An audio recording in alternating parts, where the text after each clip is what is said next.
Irasai. Oh no! Spoiler alert! Oh no! Oh no! Oh no! Oh, you haven't seen anything. It's a ghost. It's a remnant. Yes. Yes, it's a remnant imagination item.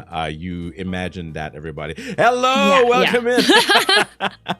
Yes, everybody, welcome to my shop. This is Pomme Star, live from virtual Japan. My name is Janken Pomme. I am the owner over here of Janken Pawn. And today we have a new episode, and we have an amazing guest that I'm very happy to have here in virtual Japan, because we have a couple things in common. Mm-hmm. Hello, Girl DM. How are you? Hello, I'm doing quite well. I had food. I cleared another level of Hades 2. Oh, nice. All right. And I've brought trinkets. Yes. Well, I do hope so, because this is, after all, a pawn shop show.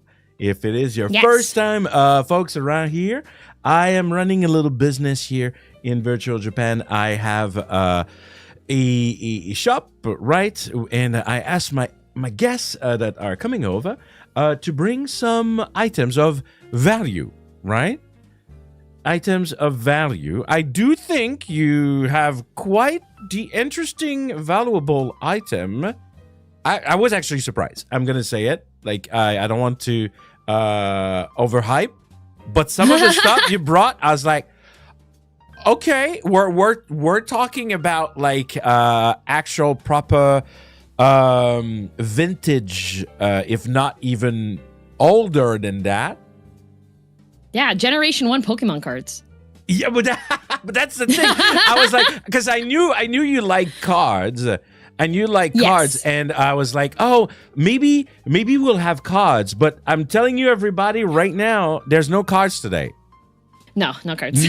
not a single one. I was like, not a single card. Right. And I was like, okay. And you have to understand, everybody, and I know that, Luna, you're aware of that. But here at my shop, of course, when I evaluate the value of the items, right? I evaluate, of course, if it's a rare item, if there's like some unique aspect to the item and whatnot. But here in my shop, I do something special that you wouldn't find in other pawn shop. I actually give value to emotional value, sentimental value, items with a story, right? And I think what is fun when I see the items before knowing their stories is that I never know what's the story behind them. But you did tell me that the item that you picked today, you picked because these items you had like more of a sentimental value on them. Is that correct? Yeah. Okay, I gotta be honest with you, Janken. So, you've been very generous with the time you allotted me, and you also asked me. Oh no, his arms are up. I'm listening. I'm listening. You also asked me. You're like, so do you have your 10 items ready? And I confidently responded back with, yeah, I'm good. Oh.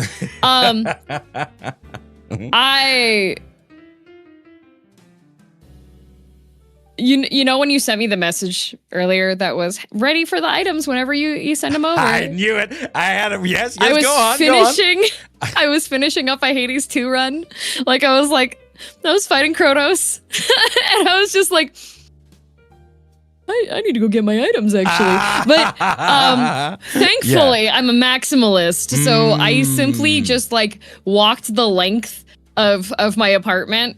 I was like, this one, and this one, and this one, That's and kind this of one. crazy, though. Some people, they tell me, oh, I have so much, like, issue finding item, and you just, like, go around in your place, and you take photo around, and it's like, oh, there we go. We have 10, easy peasy. That's really Easy cool. peasy. That's really cool. I'm a maximalist. I love my trinkets. I love my books. I love I saw Howl's Moving Castle when I saw the movie for it. The book is better, I will say. Okay. When I saw the movie and I saw Howl's room, in that one scene when he's just like laying in bed, I was just like, this should be me. And that has been my life goal ever since. Should have been me.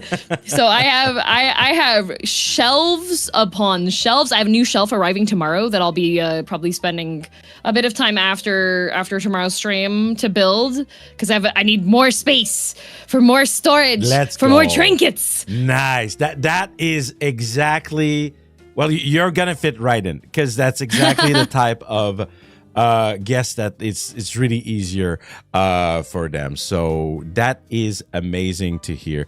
And I had a feeling you were so confident. It was like, yep, all good. And I was like, okay, all right, I'll go with it. I'm sure she's gonna have it on time.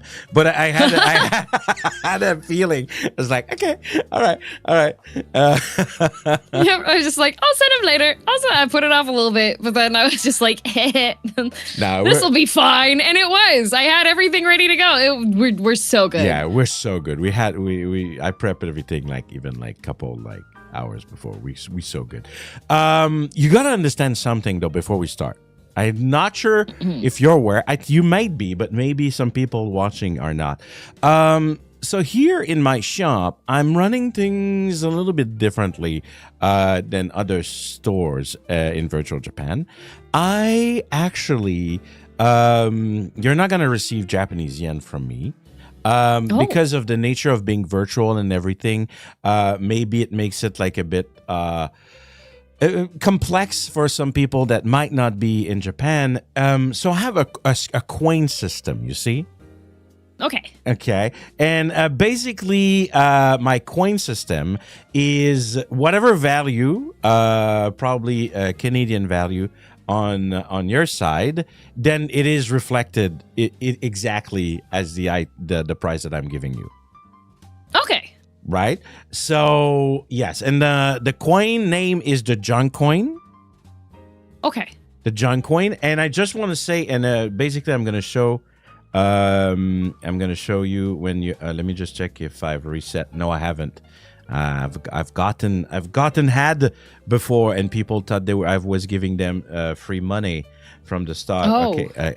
Oh. My last guess amount was there. I will be giving you what we call JK, and it's a very serious coin. I just want you to know. Okay. Very serious serious. coin. Got it. Even with that name. Yes. Very, very serious. You're gonna definitely make money when you come out of it. Absolutely. Perfect. Absolutely. All right. So you're fine with the coin. We're good. Perfect. I think we're set. And I think we can go right away with the first item. Okay. All right. Are you ready? I am. Okay, so you may have thought that maybe you saw the first item earlier, but no, you haven't seen it at all. Oh, I see mayonnaise mentioned. Very there's no mayonnaise today. Sadly, it's the title's a trap. I'm so sorry. Yes. There's no secondhand mayo.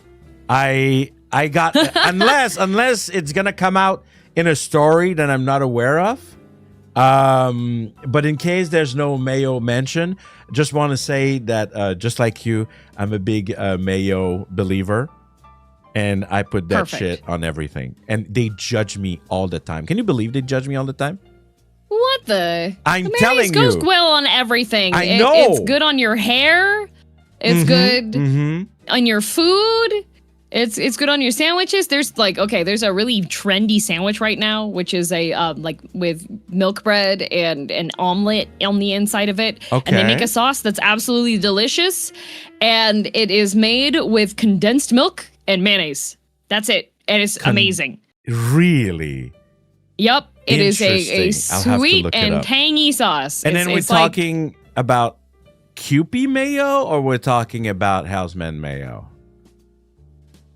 Kewpie. Okay, Kewpie. Yeah, it's Kewpie. All right, let's if we start that topic though, we may go for a long time. We're gonna be distracted, yes, and you're gonna open really a restaurant distracted. next instead of a pawn shop. Yeah, exactly. Right next to my store, Mayo store. All right. Let's let's not go too much into it. But let's start instead with the first item that is not Mayo.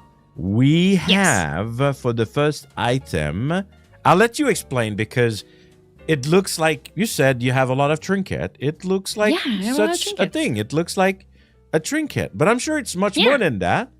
So Luna, oh wow, I think I've seen this item before. It's so crazy. What? No, it's your first time seeing it. Yeah. What are we looking at? It's the one in the middle, right? It's the one in the middle, Okay, yes. perfect. The one that you can see the full square. So Right, that is a right. necklace. Okay. All right. This is a necklace that I inherited. Ooh, the inherited item. So- okay. Mom DM has several different, has several siblings. Okay. They're all girls. Mom DM, her entire family is all girls, okay? And so after my grandparents passed away, my Omi and Dopa, because my mom's side of the family is German, so we call them by German names for grandma and grandpa, my Omi and Dopa.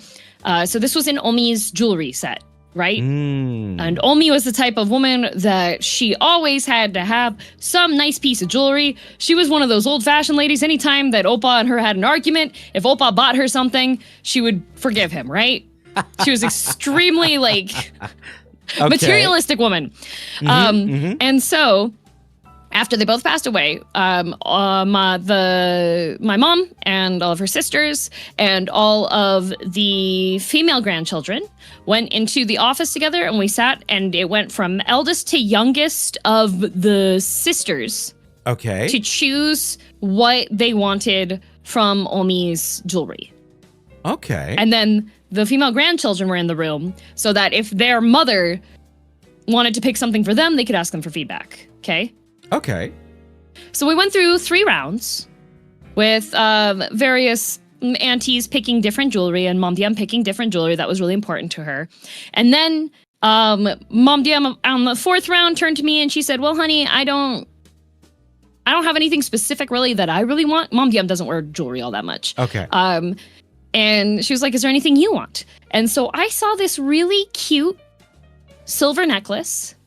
Okay. And I was like, "Oh, yeah." Well, it looks silver. It's silvery, right? It's got like a silvery chain and stuff, and it's sparkly. It's got little shiny glass rocks on it. I was just like, "I'll take that one. That one looks cute. That's a good memento for Omi." And so then I proceeded to wear this necklace for about a week straight. Okay. And then, as we were continuing to clear out Omi and Opa's old house, we got to Opa's office. And we're clearing out Opa's office. And we found the documentation that goes with this necklace. Oh, documentation. Yeah, the moment you say documentation with an item, it's usually just like, oh, okay, all right. What's next? What did the documentation says about it? Well, first of all, it's not silver. Ah. It is white gold. White gold. Yeah, I had a hunch. With the moment that you said it's not silver, I was like, probably white gold. Okay. And all of the shiny little glass rocks are diamonds. Oh my god. And the dark stone in the middle is a sapphire. Wow. So I no longer wear this necklace outside. Yep. No. That makes sense. Now it's in its little box. That makes a lot of sense, huh? Wow. Yeah, when Oppa bought this necklace, I think it was like in the 70s. I have the paper somewhere, but it's in my files, so I don't know where exactly it is. He paid in the 70s for this. He paid $7,000. Oh my god. In the 70s. In the 70s, he paid that much. Inflation has increased a lot in the last 50 years. Yeah. Wow. Okay. And what is really interesting is that, you folks are just like picking like one after the other and just like, oh, this one's cute, right? And Yeah. oh, this one is also worth like a lot of money also, not only sentimental. This right now, this is first item and you're already doing it. You're doing the actual value plus sentimental values, like boom. just like, wow. Okay, we're gonna get a lot of junk coin today. Yeah, this is Nice. this necklace is my if everything goes awry and I need to pawn something for money. For sure. This is the necklace for that. Man, 50 year of inflation. I do wonder. Yeah. Because this is the kind of things you never had it evaluated like. No, I haven't had it like then. additionally evaluated. Right, and right. the other thing is, Omi really liked the more like flashy, chunkier jewelry. So like the more costumey looking ones. So she liked the bigger, blingy stuff, and that's also what all the aunties like. Right. I like stuff that's a lot more dainty. Yeah. I was about to say like. So I that's like why the I chose subtlety it. of it. Yeah. So I don't even think my Omi. I don't think she ever even wore this. I think she just kept it in there because Oppa bought it for her. So there's also this factor of like it might not even be like worn, and then maybe like with acid, when you wear like jewelry a lot, it looks. I mean, it's a picture, right? I don't know for sure, but it looks pretty clean for something that's like 50 years old. Yeah. It's really it's clean and shiny. Okay. What do you got for me, buddy? Yeah, right. Okay. Oh boy. The good thing with the junk coin, it's a virtual coin, right? So technically, like, I'm not running out. So we good. No problem. Sheesh. Okay. So, man, it's the memento of your grandmother. It's also white gold with sapphire, diamond. It's lightly used. It's in good condition. It's been in that box, I imagine, like since probably you had it, I guess, like, or you realized that probably didn't move out a lot. Is what I'm trying to say. No, I as soon as we found the valuation papers for it, I just put it into my like proper jewelry box, and then just it lives there. And then like the pearls below it are freshwater pearls. That's a real pearl necklace below it. Like I have my fancy jewelry that I don't take out too often. Right. Whew. Yeah. And then the crazy thing is that I think you're like the second person. Like I've interviewed in my shop a lot of people, but not a lot of people went right away with what you did. Just like, I have the documentation. Because in an actual pawn shop, it's everything to have like, I have the documentation. And like, here's the real paperwork from the jeweler. Like, I've got that. I can't say like, oh, like maybe it's fake. No, like I got the receipt. I got the paper right here. Okay, I'm not sure about the inflation of it all, but inflation plus, and then I have to resell that. I'm gonna make a first offer. I don't know. Wait, no, it's crazy. It's gold. Hold on. I'm reevaluating. Okay. Okay. I am not sure. I'm not an expert in jewelry. I'm good with nerdy stuff. It's like you can see around the shop. I don't know if you've ever seen like guys how it looks in here, but it looks like we're dealing with like you got like Yu-Gi-Oh cards behind me and like a Game Boy. Yeah. So my first offer, and I might be off, but I have a feeling if there's anyone who's gonna call me out on, it's gonna be you. Yeah, exactly.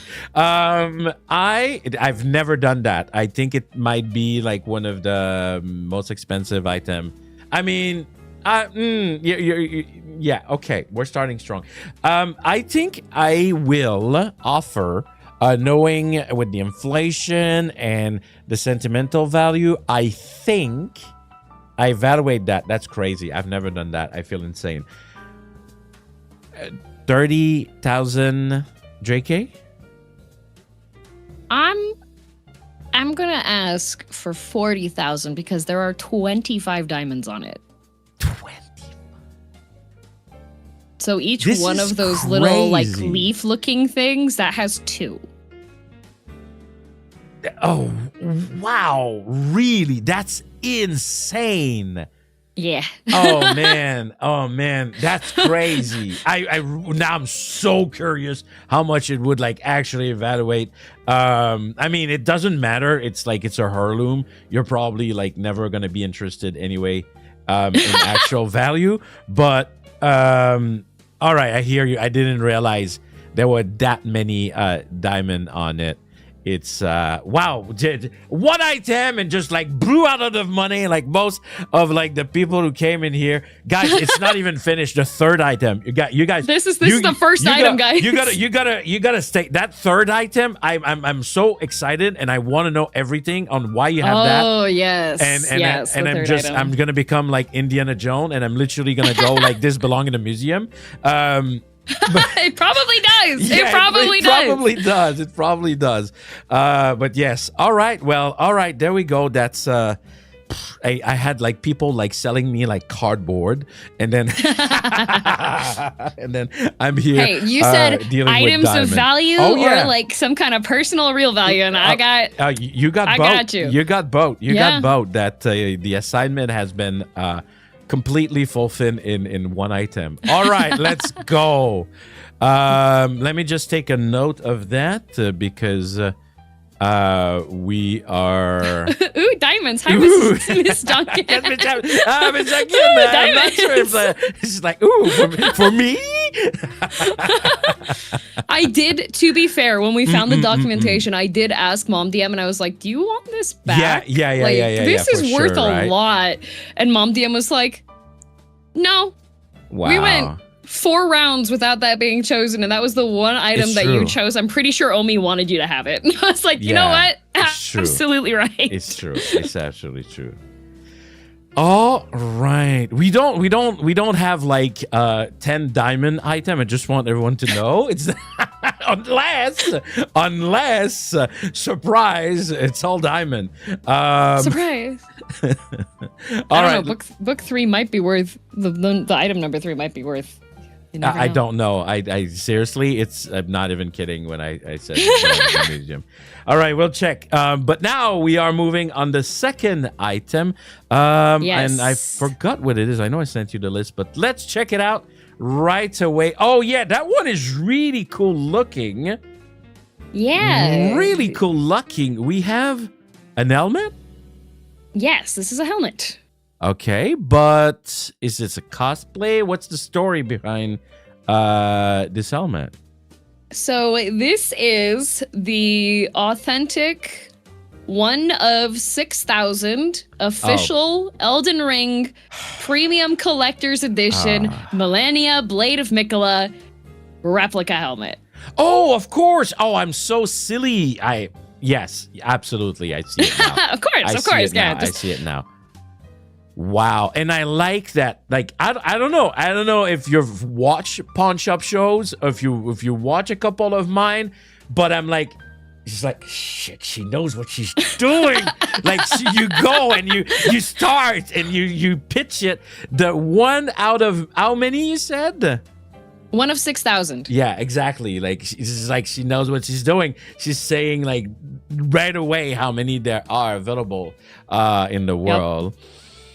Okay, and what is it? Is it actual metallic? Is it like? No, it is plastic. It is plastic. It is a high quality plastic replica. Yes. Okay, but it's still very visually well made. Like you can see like the paint job on it. It's an almost official think, numbered copy. and Yes. it's numbered. It you actually have. There's a document with it. Yep. Oh my God! This one also has documentation. All right, we're closing the shop. Like we don't have enough junk coin after all. No, I'm kidding. Wow, that's really fun. How did you get that? What's the story with this helmet, and what's the story with the game? So, Elden Ring is the latest FromSoft release, and it was very, very hyped up. It was their first like Oh yeah. major game announcement that was coming out, right? And I had set aside money to try to order the premium collector's edition because it was hefty, and it sold out immediately. You are a big Bloodborne fan, if I recall. Is that I correct? actually only played Bloodborne for the first time near the end of last year. So, but Yeah. you played into like the Soul series before, like you were already. Yes, yeah. Like I like Dark Souls. I had played Dark Souls 3 and like Sekiro. Like I really like Souls likes. Right. So when this came out, yeah. you were like, "All right, I'm gonna go for it." Yeah. Cool. Yep. And you did, and you did secure one in the end.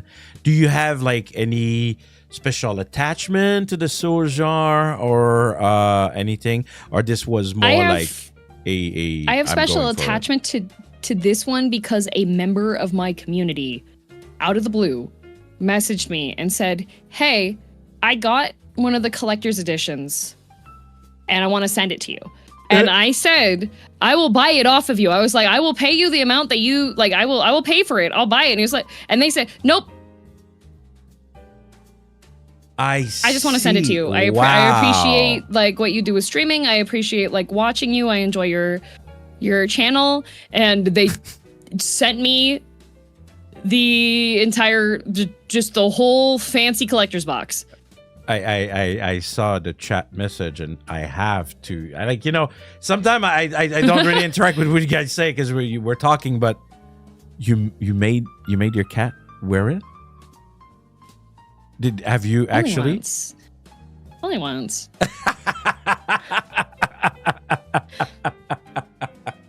I mean, I'm a cat guy myself, so I can see it. I don't know if my cats are would be how can I say, like calm enough for that. Maybe yeah. Maybe Gigi, but I no, anyway, it's not to have the cat wear. I don't think like I would do that with the collector item. All right. So this come from a fan. Yes. Basically, that's really cool. And what else has come with that set? I'm just curious. What else came with it was you get an art book. There were some like postcard things and also a statue of Millennia. But the major thing with the premium collector's edition was that it came with her helmets. Right. And it's the only thing that is numbered, right? Yes. Okay. Man. How much? Do you remember the value of that at the time? At the time, I don't remember, but I do know that just the helmet was going for $2,000 on eBay last year. Oh, okay. You checked for fun. Okay. Oh yeah, I checked for funsies. I was just like, "Where's the helmet at currently? If I'm gonna be telling Mr. Janken Pomme about these." So ready. Okay. All right. Documentation, numbered. I mean, it's collector. It screams collector. The sentimental value is more toward like it was like gifted someone very dedicated more than the item itself. Yeah, it's the personal value behind it is more. Right. Yeah. And you already told me the value last year. Okay. I personally really I was not really into the soul genre personally.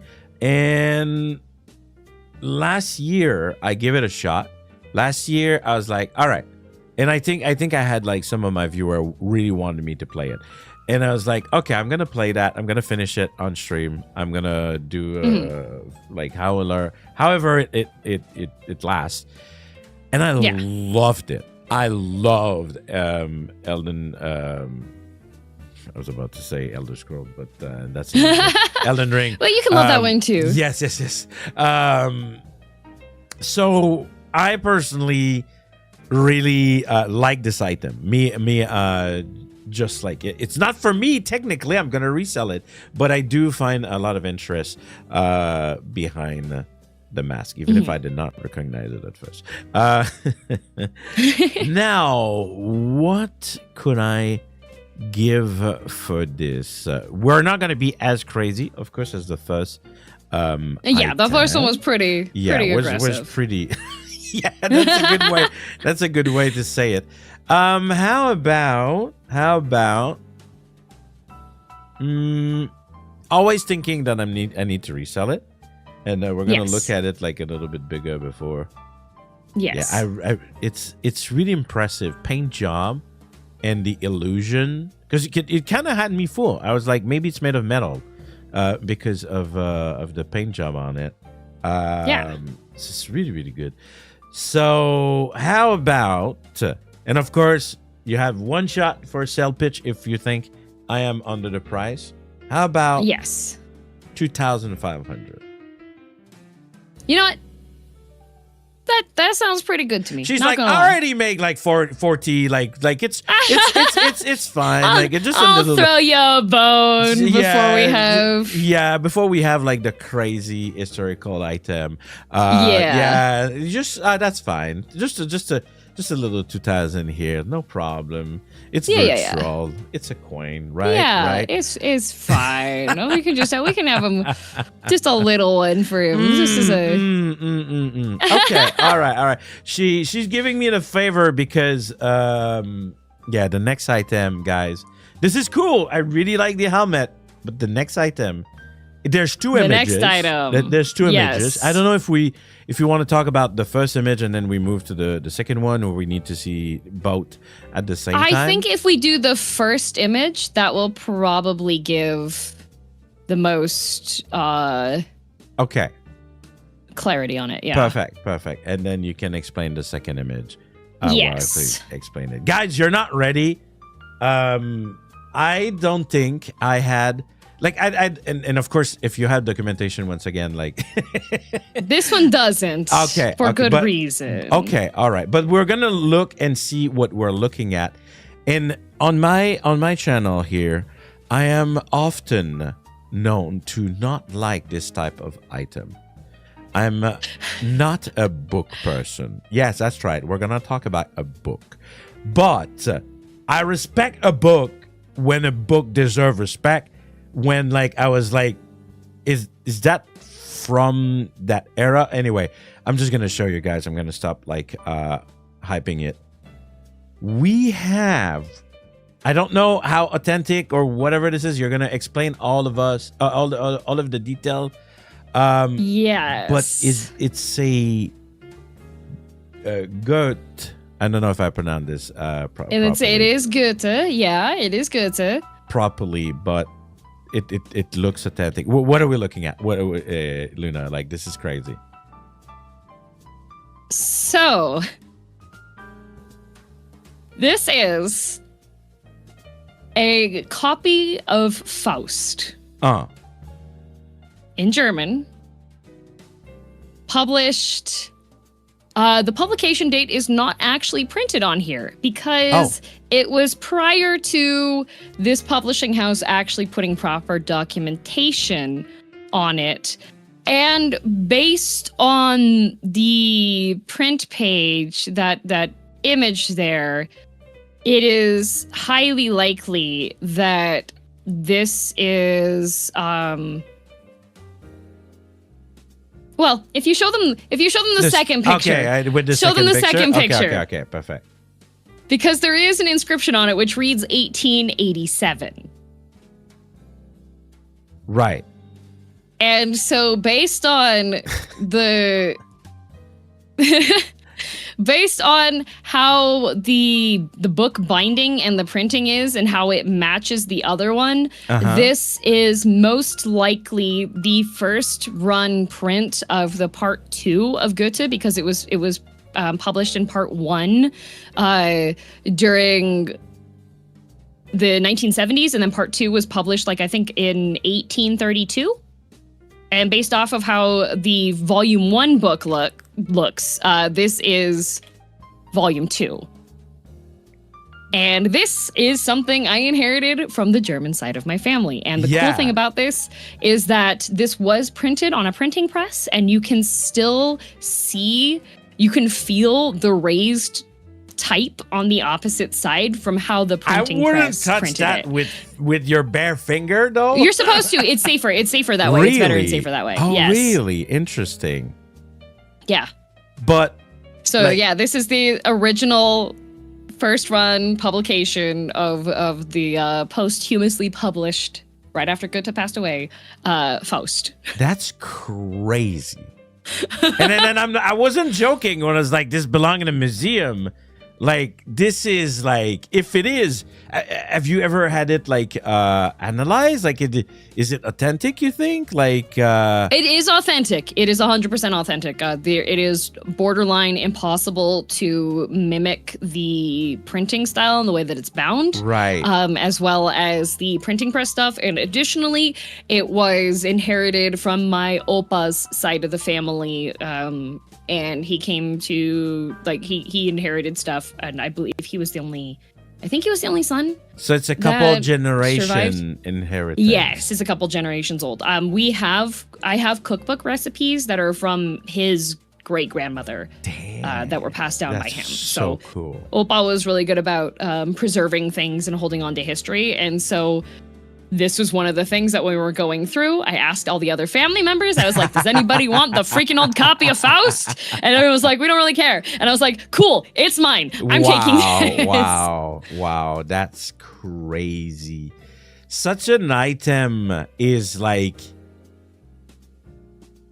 if some people must be hunting. 100%. This kind of stuff. This is like the stuff that like collector would go crazy on seeing. Of course, like if you are like in collecting book, like I like how you can really tell that like it's old because of how like you can see the ink kind of like what like there's like a misprint or something. I'm not sure, or was it like written by hand? I'm not sure. Like the 7 there, like how it's going. This is written by hand. It got some kind of liquid got spilled on it. Oh no! Ages and ages ago. Okay. Yeah, but it affected. That was before I got it. Yeah. I see. Interesting, and you can see like how the paper turn kind of yellowish, but only like little blemish on the pages. Yep. And it's complete? It is. Or is it like missing pages and stuff like that? Oh no, it's complete. Yeah, the whole book is completely fine. There's nothing there's no because it can't smudges. Happen. There's you're losing it can. Or... you can like be missing pages. Nope, everything is. The book is completely fine. It's not falling apart. All of the pages are in it. There is one minor printing press error where the top corner of one of the pages is cut, but it doesn't hit any of the text. I see. I'm surprised you didn't show us the cover. How does the cover look like? The cover is actually really boring. It is just you see that pattern along the edges. It's just that. It's just that all over the cover. I see. Interesting. Really interesting. And such an interesting also author. What a man of like every discipline ever. I think the first time I was in contact with his work was like when I had philosophy classes. Oh yeah. But that is really cool, and I have no idea how rating such an artifact at this point. It's not even it's an artifact. It's not even vintage. It's not even retro. This is an artifact. Books, like I said, even if I'm not a book reader, I do really see the value in the history that they brought. Without books, like we wouldn't like know everything about our past, right? So I do value it a lot. But man, I'm so curious. Like if you brought this like to a museum, like how much like they would like part with this. I don't even know how it would work to actually do such a thing. It's crazy. How much do you think? How much do you think? Like, do you first before I talk about price? Do you have like any other special attachment except like being inherited? Is there something about Guth himself that like you're more like attached to or anything? It's more like it's a memento of my oppa. Right. It's because he was a very standard, strict, elderly German man, and we didn't know too much about his hobbies, but like I knew that he liked baking, and he liked trains, and he also liked books, and so he had his own things that he was like. Yes. So he had many books in his collection. Are you aware? Not so many, but he liked reading like westerns. I don't know if you know, there is a very famous German novel series called Winnetou. No, I don't think I know. Winnetou is a series that's written by a German author, and it is about it is a cowboy western drama, and Winnetou is a Native American. Okay. And they had like a theme park, and my oppa thought Winnetou was fantastic. All right. Okay. All right. So you got something from grandma, and then you got this one that is more like from your grandpa. Okay. Yeah. Okay. So, value. I don't know. Like, do you have an idea? I will say, they're not worth quite as much as you would think, because this was made after the advent of the printing press. So they were able to mass produce more or less. Okay. It was pretty much it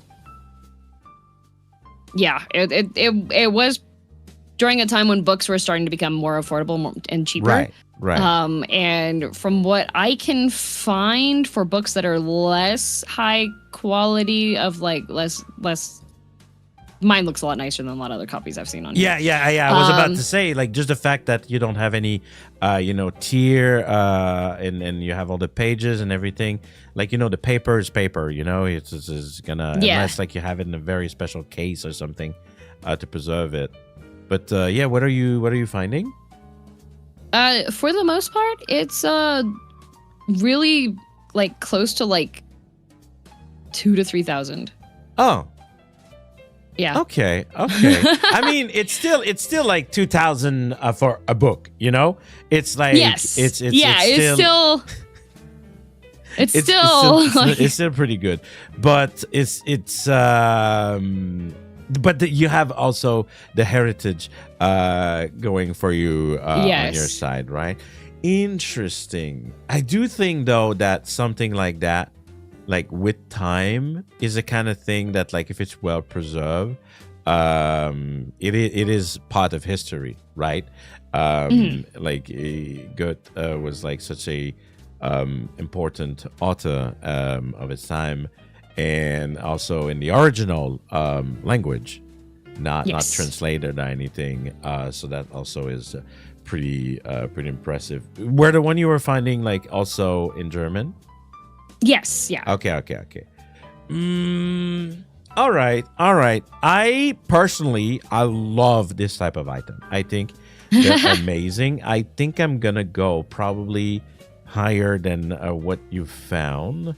And then I will add also because this is the kind of thing though, right? You're looking up this item on the internet right now, but you would like Yes. walk in a pawn shop and you see that, people are instantly gonna have like the reaction of like, whoa. They're gonna be impressed by the intensity, right, of the item, and just like, this is right here in front of me. It's like I can see the passage of time in my hand right now. So it's not diamond. It's not diamond, but It's not diamond. It's paper. it is still pretty good. I am gonna make a first offer. Okay. You tell me. I'm taking the info you gave me, and I'm giving also extra for your link to it through being a irritated heritage that you got. How about 3,500?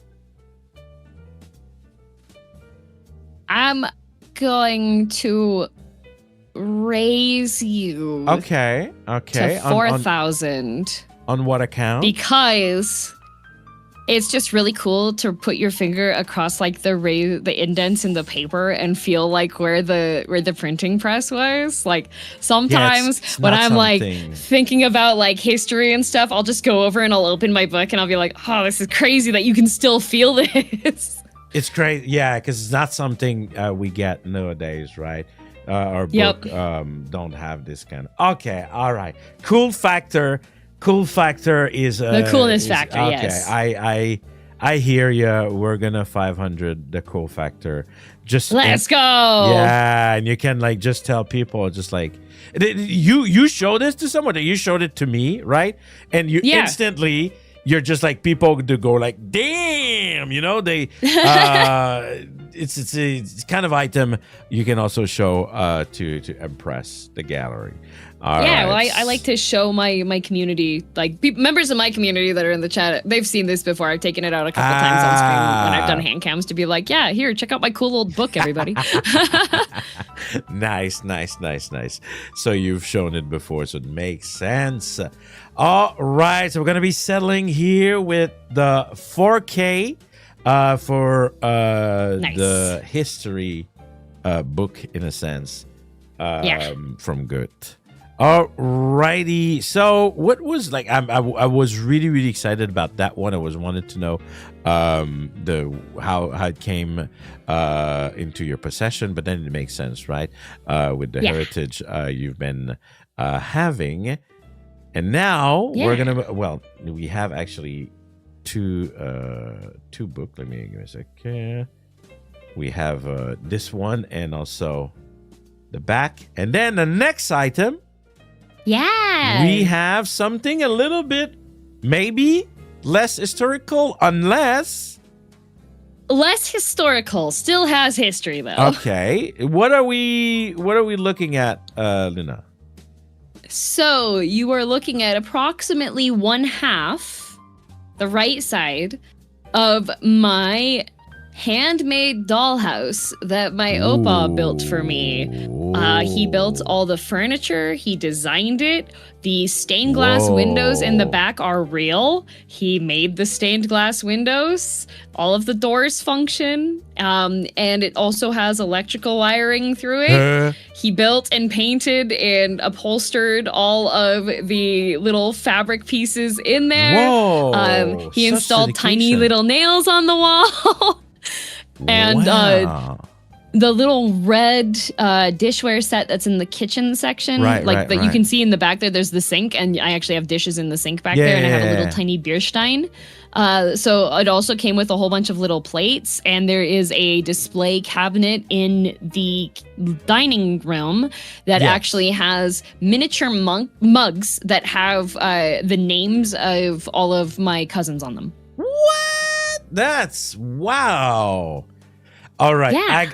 I gotta admit, like among all of the item that I received, the handcraft one is always the hottest to rate because it's more of a like the dedication of making this by hand is crazy, and technically it's one of a kind.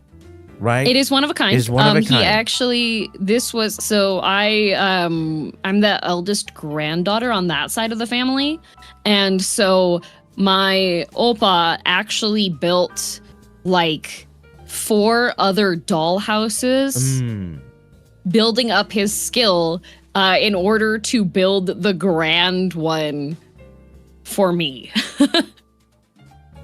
Wow. Did you? So there's subpar smaller houses that were gifted to like friends and some of my cousins. But they're all mine unique is the too. one that's they're all unique too, Yeah. but they're far less detailed. So this one I actually I didn't see. get to have. I didn't actually get to take with me. It lived at my Omi and Opa's house. And so I would get to see it once a year when we'd go for our holiday.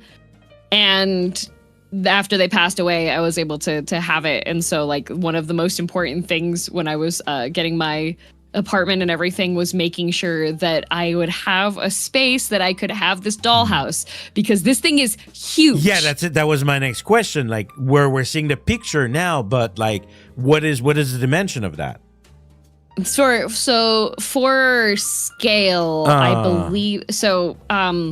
It's actually perfect scale for Nendoroids. So I can have a Okay. Nendoroid figurine sit in one of the chairs. Okay, so it's pretty big because Nendoroid are Yes. not like super small. No, they're not that small. So it's Okay. decently large. Yes. Let me look back behind me on my shelf. Okay, yeah, I see it. Looking at my Nendoroid. Yeah, I have a couple on my shelf behind me. Yeah, Okay, it okay. should be 1/12 scale, Right. roughly 1/12 scale. So let's say an Android sit on it, it would be about 20, 15 centimeter maybe of like the chair. Just trying to okay. So this thing is like what? It's a meter high, like the whole thing that we're looking at, from like top to bottom, like both rooms. I would say probably about 1 meter high. Yeah. About okay. Yeah. Okay. It also has a full attic. Oh On the really? top Oh Yeah. yeah. If I look like a little bit up there, like I Yeah, can there see. there is an attic there. The way that you open the dollhouse, it actually has a full front facade. Mm-hmm. And so the way that you actually open the dollhouse is you have to open the roof, because there's hinges on the back edge of the bottom of the attic, so that hinges open. And then the front of the house, actually, it's a traditional German Fachwerk, and it opens the right door and then left door. So you actually have to unfold this whole thing in order And for it it's to have a whole bunch of space. unfold. Wow. Yeah. Wow. And the outer craft. windows all have window boxes with flowers in them. No way. Yeah. The craft is insane here. Yep. Wow. I gotta know. You said this is also all wired up. Yes. So you can plug it. Does it still work? You can plug in. Right. There was my Oppa was trying to fix something on it, and then he did pass away. So there's something that's broken in the connection. I think there's something that needs to be resoldered or rewired. But you can buy like dollhouse wiring stuff. So currently, no, it doesn't plug in. But Okay. there were a couple times that yes, I could plug stuff in, and all the little lamps that you see would all light up. That's insane. Yep. Do you know how long that took your grandpa I to think, build something like that? I think after he started on it, he was already retired. Right. But I think it was a project. I do remember, like, there was a period of time I was banned from going into his workshop. So I think he worked on it off and on over the period of like 2 years, because he was building the other ones first. Right. So he did various other projects to make sure that he knew what he was doing to construct them. That's pretty smart. I see. Yeah. Wow, the dedication is insane. Listen, like, someone who doesn't know, like, you would take maybe like only one room, a picture of like one room. you could fool someone into thinking like this is an actual room. Like the detailing. Probably. Honestly, I should have made a slightly wider angle picture so you can see the bathroom. There are 2 bathrooms, actually. There's a second floor and a first floor bathroom. The first floor bathroom looks just like it's a real bathroom. It has a shower. It has you know those corner showers that have like 3 walls made of glass. He made a stained glass miniature shower, and he found there's a little tiny antique brass toilet in there that is actually a metal pencil sharpener that he found that fit perfectly to scale with this room. So he had to, I don't know where he got some of the stuff. I know that he was really into model trains as well, so he definitely had like yes access to things like that. But I have no idea where some of the things came from, and some of the stuff that he probably just went, you know what, screw it, I'll make it myself, right? Yeah, you know what is I'm kind of an older VTuber out there, and I see something like that, and just like. I'm amazed by it, and it just feel like also it's a thing that I feel like we don't have something like that nowadays. I feel like people like I don't know about young girls, but I don't hear a lot like of having like these made up like houses so much. Yeah, I don't think I've really seen too much with other people that like. It's also like a product of its time in a sense, right? Yeah. It's like it really shows a certain time. Well, in Opa's mind, I was his granddaughter, and granddaughters play with dolls, and so need to have a nice dollhouse. So I have a luxury mansion dollhouse. Yeah, it's very luxurious. It's really, really good. Man, it's one of a kind. It's how many items do you think there are? If approximately, because there seem to be like a lot. Like, are we talking like 100 item, or is it because there's even things that you said like in the attic and the Let's see. The attic has its own like really ratchet furniture. It has like this really horrible plastic 4-post bed that has a faux fur mattress. And there is, let's see, because there's the parents' room with the blue there, and then there is the office, and there's the dining room, there's the kitchen. Then there are 2 bathrooms. Both bathrooms are directly on top of each other. The one on the first floor has a shower in it. The one on the second floor has a tub. And then they have a larger living room that has a fireplace, and it has like the tools that you use next to the fireplace out of cast iron. And it has like couches, and you can definitely tell like the time period that Oppa was thinking when he was like building it. It didn't have a TV screen or anything. Right. There's no like there's an, you can't see from this angle, but the office on the upper right hand side, it also has on the left side wall one of the old fashioned telephones. Nice. And then the far upper left room is the kids' room. So they actually have a little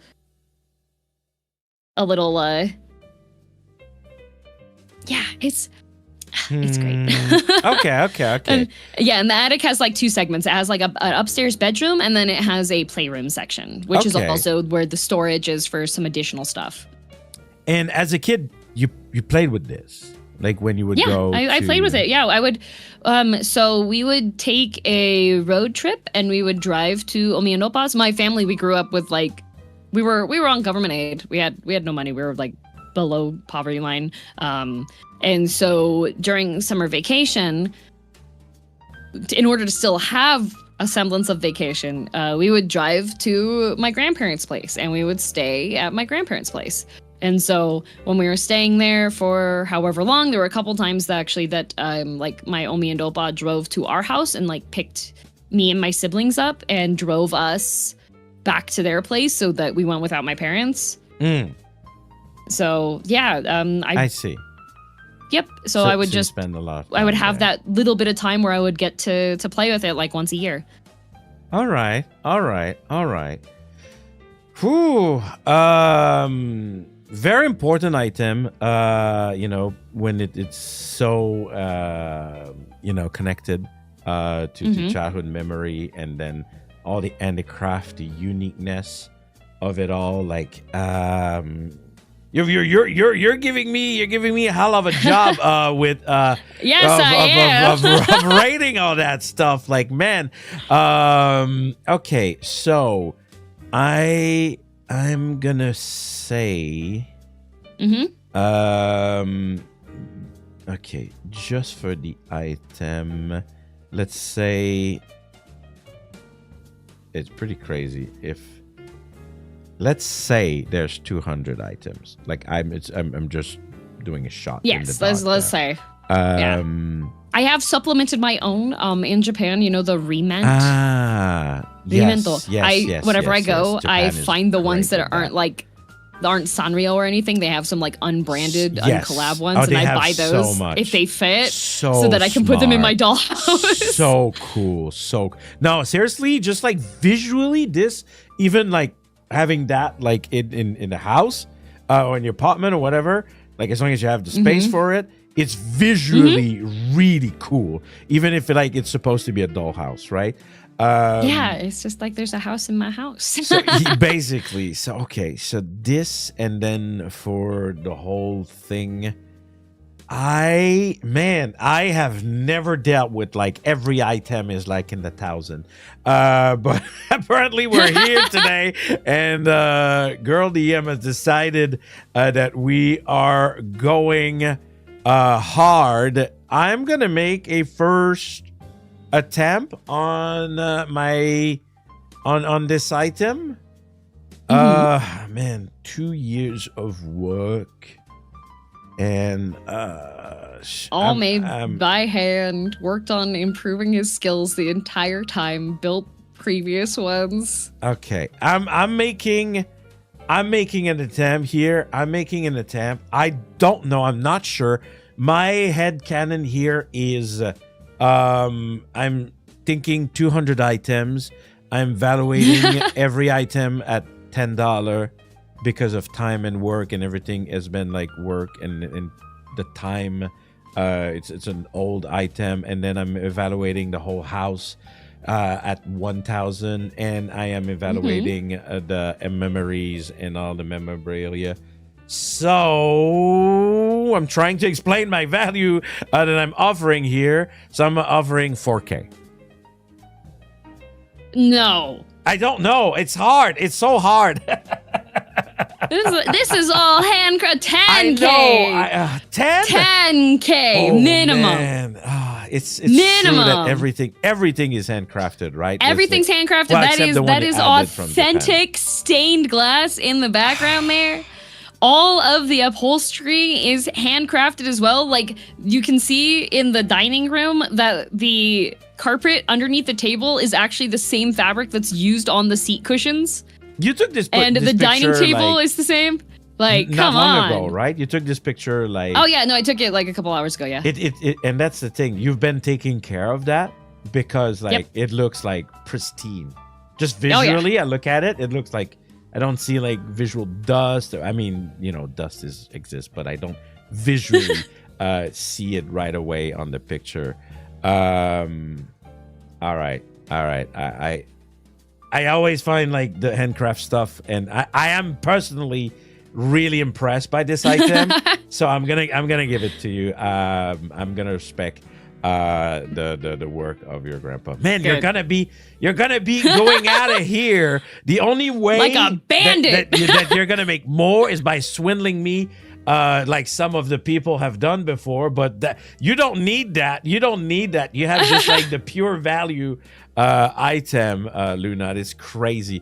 This is fantastic. This item is knowing that it's all handcraft, and it's even bigger than the image we're seeing. This is roughly half of the house. Yes. It's crazy stuff. All right. You really had like exceptional grandpa and grandma, I feel. And huh? this, oh yeah, 100%. And this is just like, I took pictures for like less than 10 minutes, Janken. That was me just walking the length of my place being like, okay, shoot, what should I get pictures of? Like, damn, this is the stuff really that I looked cool. at and I was like, yeah, that one. I have more. We don't have time for that. and she has more. That's crazy. Well, talking about having more, yes, we do still have more for you guys. We have about 6 more to go, so let's go ahead and just move to the next one. And what was the next one? Oh yeah, now we're I moving. know what it is. Now we're moving into something maybe a little bit less grandparent level. What are we? Oh yeah, no. What are we looking at here? I don't recognize this device. So this is, as you can tell, it's been loved. It's been beat up a bit. This is a Digimon Season 4 Digivice, and this is specifically Takuya, who is the main goggle wearer of Digimon Frontier. And this was a toy that I bought for myself after, like, this was the first toy that I bought for myself after saving money from, like, birthdays and Christmas and such, because it was very rare that I would get any money for things. And so I held on to it. I would use it to buy, like, art supplies and such, but this one was the one that I bought it, and it has a barcode reader on the top of it, and I used to carry it with me everywhere just in case I got a call and had to go to the digital world. Damn. So I would make sure I'd have it, and I would scan. I would bring this thing with me. Mom DM would take me to the grocery store. I would bring this with me to the grocery store so that I could scan barcodes and get more Digimon onto the Digivice. Like, is that how it works? Because I was about to ask, like, how does it actually work? So it actually had 2 things that worked with it. So there were Digimon card packs you could buy that had barcodes, which I couldn't because I didn't have money. Or you could just scan various barcodes and it would trigger an encounter. That's so funny. And so for the Digivice itself, it worked very similar to a lot of like digital pets, where you could choose which. For these ones, you got to choose which Digidestined you wanted. Okay. And it didn't matter which Digivice you had. You could choose any Digidestined. Okay. And the main reason I wanted this one was because it had my favorite character in it, which is Koichi. And he's a character that doesn't show up until like halfway through the series. Okay. But he was on this device. And so I had my little Koichi, and he would turn into Luvimon, and he would turn into... No, he would fight stuff, and it was great. And I would... Yep. Okay. I gotta say, for me, Digimon, it pretty much ended, I think, with season 2. So I'm not aware of Frontier too much. Frontier is Kamen Rider Digimon. Okay, I see. Yeah. I see. Yeah. So they it's the coolest transform one. into... Yes, they transform into Digimon. Okay. All right. Yeah, because you were just like... You said Koichi would transform. And I was like, what do you mean? Like he would transform. I was not aware of that. Okay, interesting. And is this still working as of now? Are you aware if it's still working? I'm too scared to open the back and see if there's battery acid. So, tentatively might require some TLC to get her back up and running. Okay. Yeah. All right. So might not be still working, but might not be working, revived. but okay. It could be. Yeah, could be revived. Okay. All right. I'm very curious. Like, how did the interface look like? Was it just like kind of Game Boy-ish, like pixelization images, like what was shown on the screen? It was very, very basic. Okay. It was, so pretty much you had the 3 buttons that were on there. You had to pretty much memorize which button would hit which menu open. So it was definitely like, it was pretty bare bones. Okay, so it's kind of a little bit more fancy. What is it? Tamagotchi. The Tamagotchi, yeah, similar to that. Yes. Okay. Yeah. I see. How old is that now? Oh God, I have no idea. You have no idea. Let me check when season 4 aired. Okay, and actually, I just googled the character. Is that Koichi right next to the machine with the cat ears there? Oh no, that is No? that's a keychain of a VTuber friend. Okay. It aired in the 2000. Yes, in the 2000, early 2000. Okay. So it has some age to it. So there's that. Do you remember if it's an actual brand item? Like was it like just like some sort of like whatever toy, or was it like more like it was in partnership with the show? Do you remember that? No, it's the real one. Okay. It's the official one that's with the show. Okay, In fact, okay. I just found one that is in worse condition than mine that is going for $335. Yeah. Okay. Yeah. I think I was ready to say like it's 20 years old plus, so definitely it means that the value is there for sure. It doesn't look in so bad condition. I see maybe some little like The screen is discoloration. completely fine. Yeah, there's some scuffs on the golden parts there. Yeah. A little bit, but like it maybe even like when we're very, very close, I don't see. How about because we don't know if it's still working or not. It is. Would you say it's like one of your favorite show? It's up there. It's one up of my there. Is it the best Digimon series? Probably not. Would I recommend it for people that want to like get into Digimon? No. But it is near and dear to my heart. It's like, yeah. Okay, but for you it was important. Okay. For me it was very important. Yes. How about this? How about 300? You know what? I say that is fair given the condition that it is in. I'd say that's fair. Exactly. Like I'm not even sure if it's gonna turn on. So, but I do think it's an okay condition for a 20 years old plus item. And there's always people who want these things. There's always like that one person who's just like, that show was my everything, and it like it means everything to me. And then there's also the fact that it was very important to you too. So definitely this kind of item that is definitely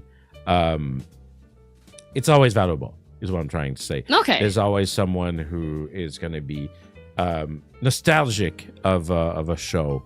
So definitely it's pretty cool. However, the mental image of you having this and going to the grocery store and just like scanning like whatever chicken or whatever, just to get any barcode. We would have like at breakfast time. I would realize like if there was a new box of cereal or something, or if there was like I would go and scan those barcodes. Like I would just be like, it's like before school. I was like, oh, gotta scan the Digimon. Koichi's gotta get his experience. It's like the Pokemon Go experience before Pokemon. You know, Pokemon Go. Like oh, I have to go there because like there's this Pokemon, but for you were hunting instead the barcode. Oh That's I was really funny. like, it was my. I grew up in a very small town, and I'm pretty sure that I was like the only person that had it's called a detector. I was the only person that had like one of these. I was the only person that had. Everybody else was like, oh, Pokemon, right? And I was the only one. We didn't. So yeah, no, I was just like, Yeah. I see the type. Yeah. Never mistaken Digimon for Pokemon, or you're gonna hear about it. Yep. All right. That is a pretty fun item. All right, we're gonna settle the next for one. The 300. next one is also very fun. Okay, what did we have for the next one? Let's just find out right now and move to the next item. Oh, I actually have not sure what I'm looking at. I remember you sent me this, and I was like, I'm here for it. Luna's gonna tell us like what's up. Is that a bell? This is a bell. Oh, this it is a bell. Okay. This is a bell. It is not a cowbell. It is specifically a goat bell. It's a goat bell. Okay. Yes. All right. It looks like ornamental. No, it's a real one. Okay. It's a real one. Okay. So I believe that the decorative strap that it's hanging from, that was something that was put on afterwards. Ah, I see. Yeah, because the quality. That's not the original strap.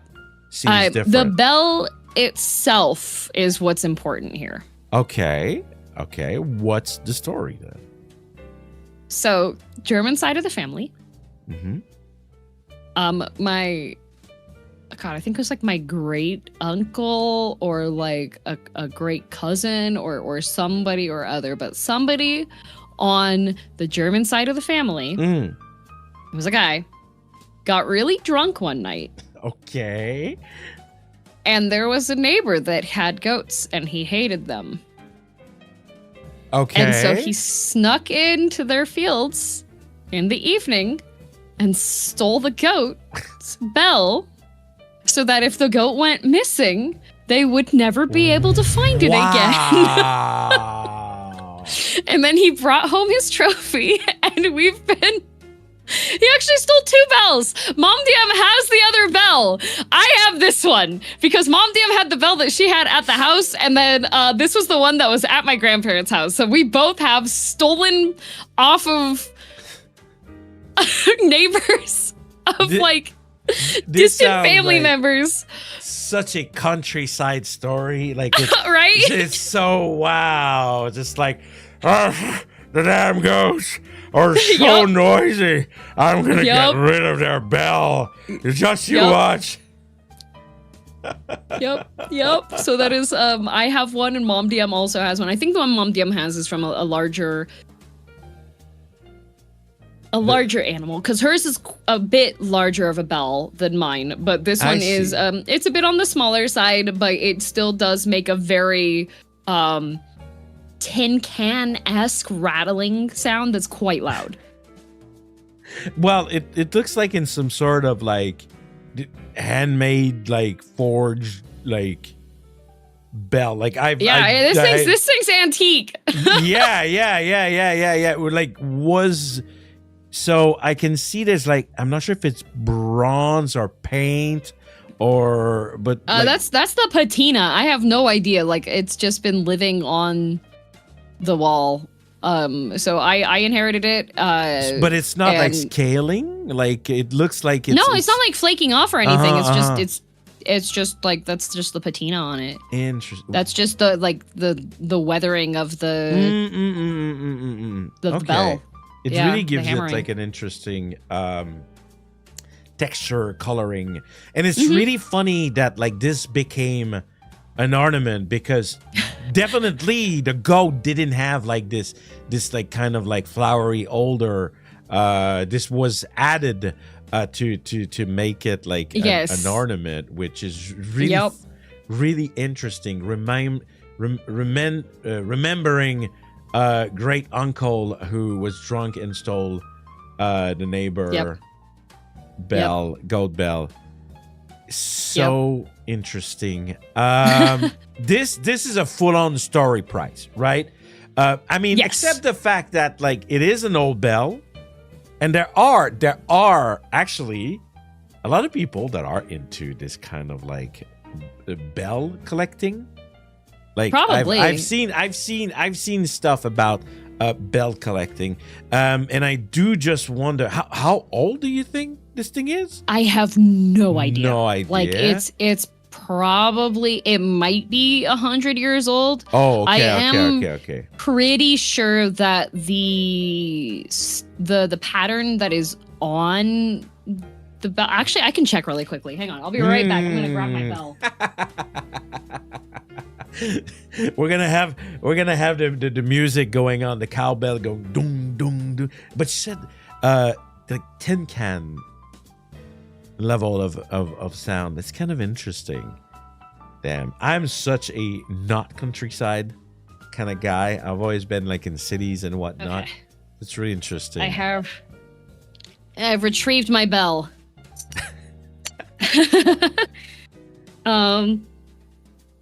Yeah, that's not flaking off or anything. It's just okay. It's just the patina on it. It's just beat up. Right. I will say that it's probably about 100 years old. The stitching on it is not by hand.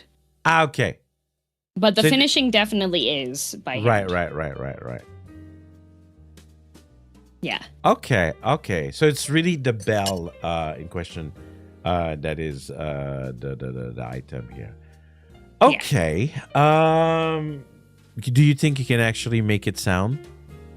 Oh yeah, here. Let me turn off my Right, because otherwise it might mute it. Yeah. Here we go. Would you like to hear this bell?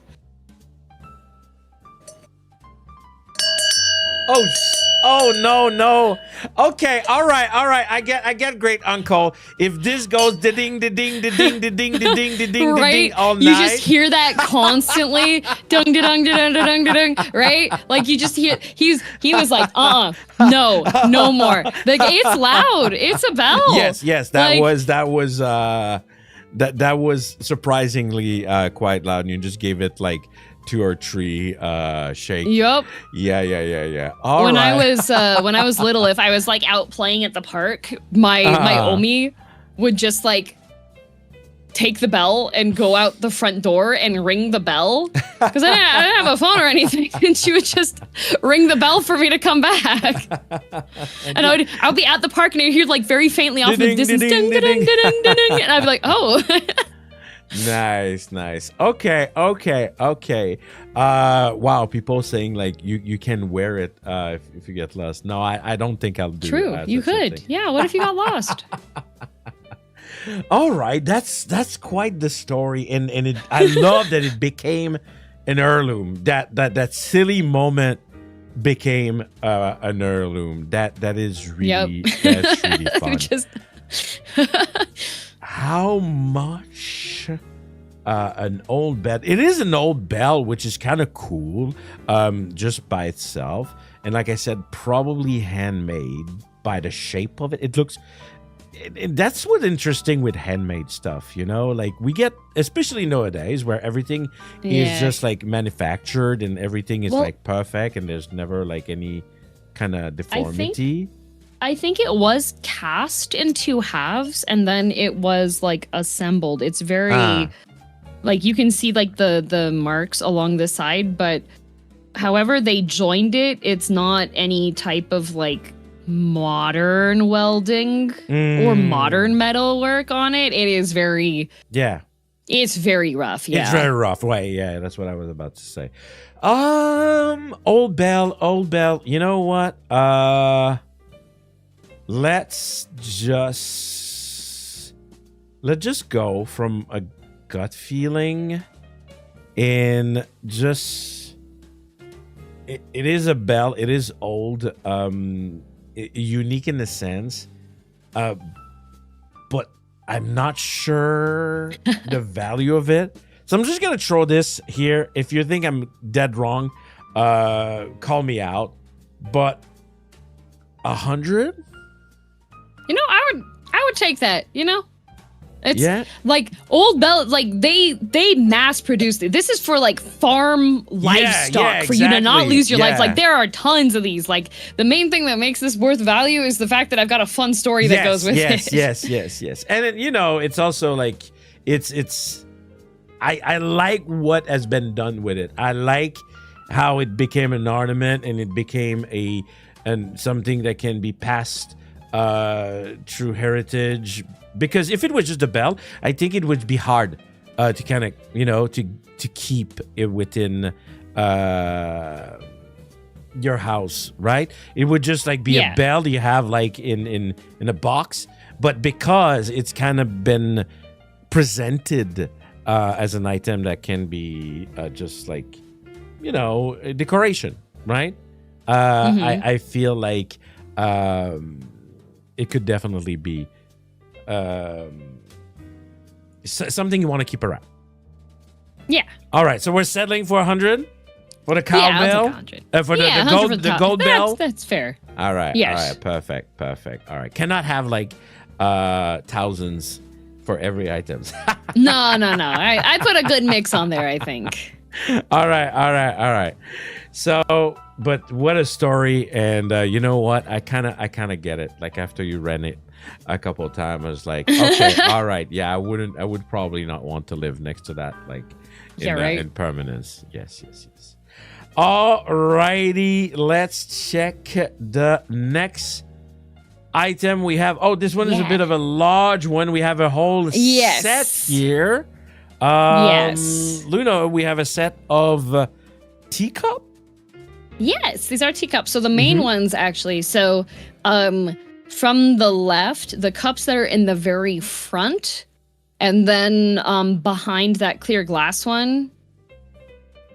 So there's actually, what I'm asking you to look at is 6 teacups. So it's the 2 in front from the left side, 3 in front from the left side, and then the dragon, the black dragon one in the back, the one that's got, actually it's 7 because I just noticed the one with the bird, and then the gold one and the rose one.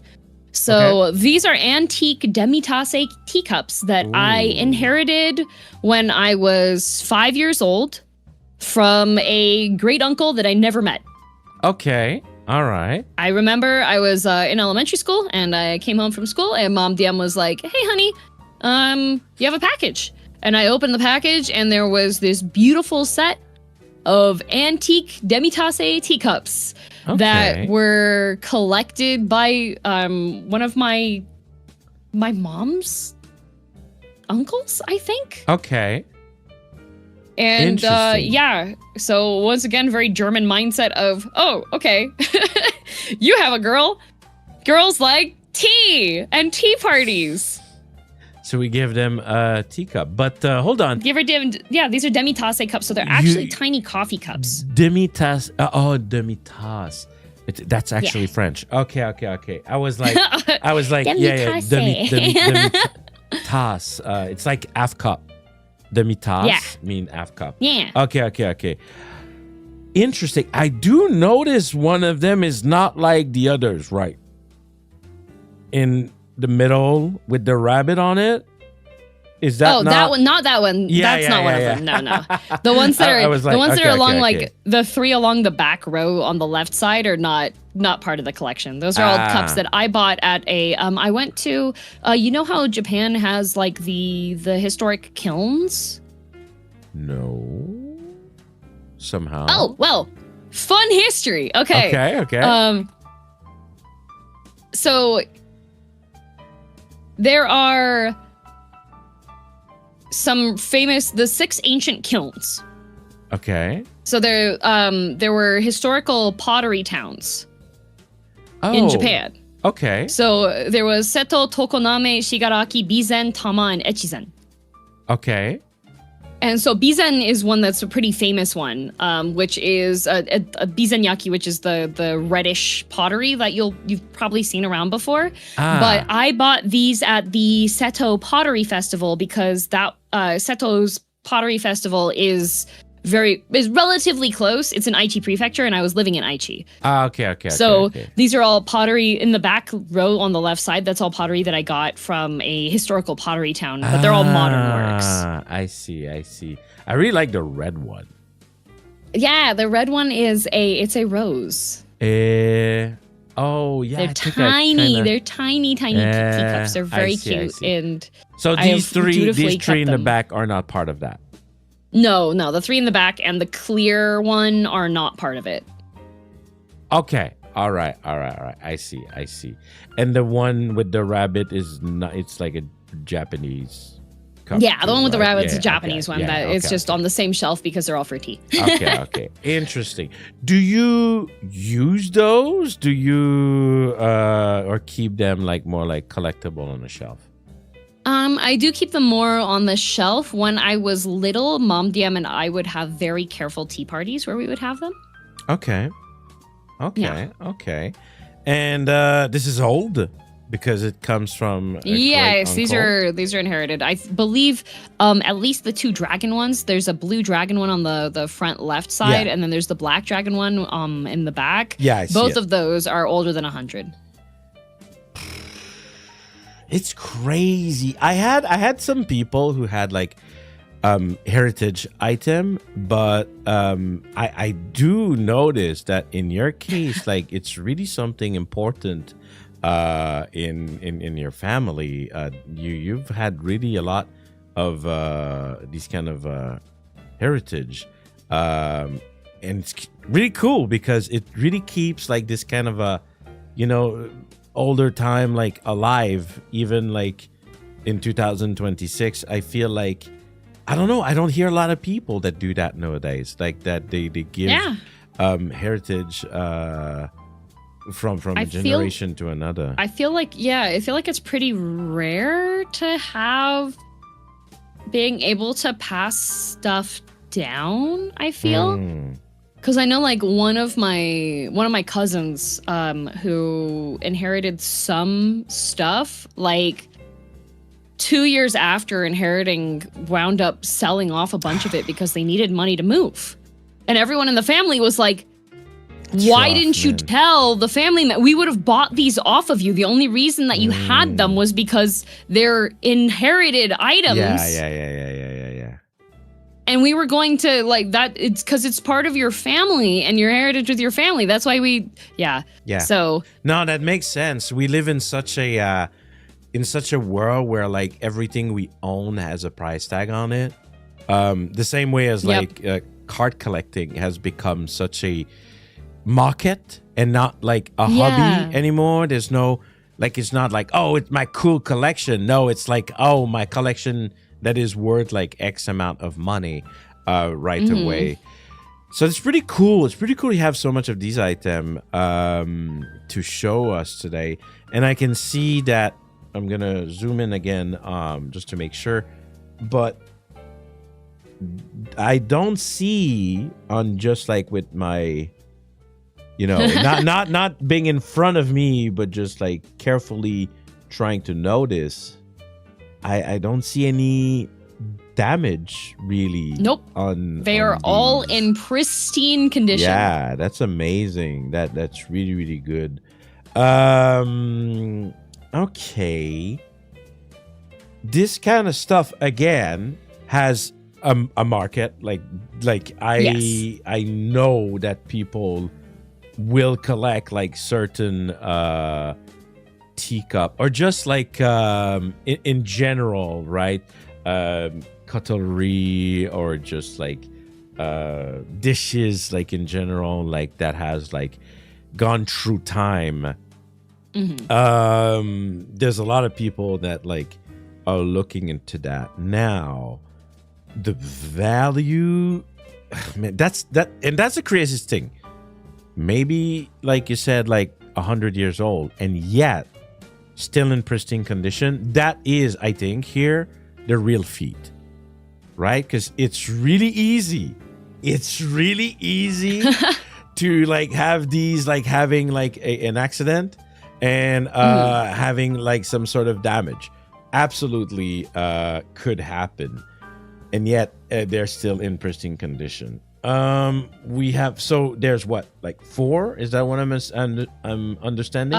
There are 7 in this picture. There's 7. those first 3, and then there's the red one and the gold one, and then there is a gold and white one that's kind of hidden behind the clear glass.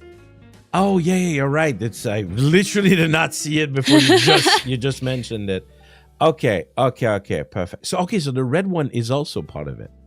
Yeah, the red one is one of the. I see. I really like the red one. I don't know. There's something about the the gold and red. I mean, I'm pretty red as a, apple is my thing and everything. So, and I like the kind of the flowery aspect of it. Okay, so 7.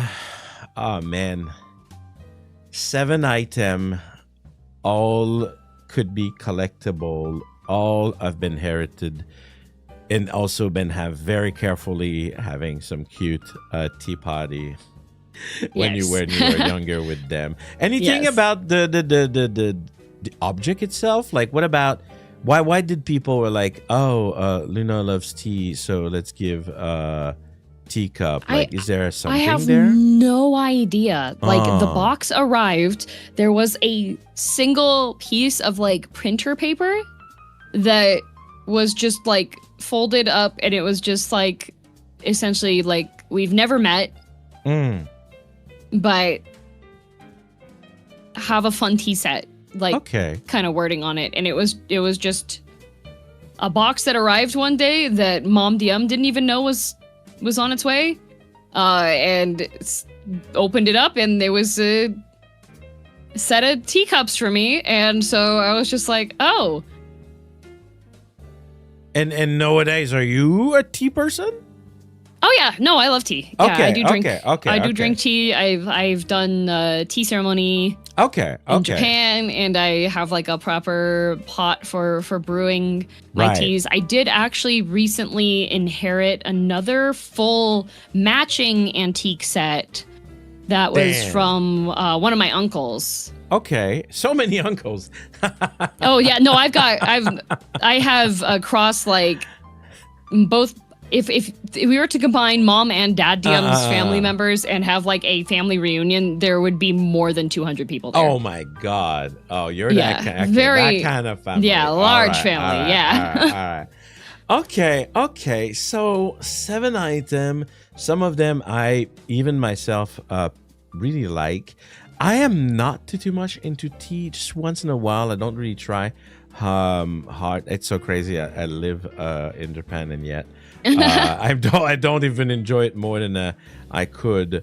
I will say, porcelain teacups have been around for a very long time. Okay. So this is more of a personal worth collection. I think teacups are so like they're really impressive looking because they're so delicate. Right. But they're not as they're really not that rare.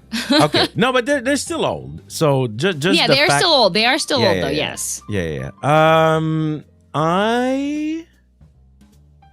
gonna round up. Does that make sense? 7. And it's not that cheap. Even if I wanted to buy like one very good quality nowadays, I think like I would have to pay for it, especially if it's a bit more artistic than just like a kind of manufactured. So I'm gonna.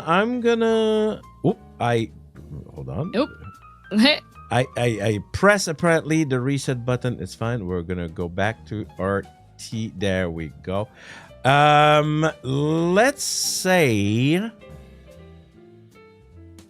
Let's say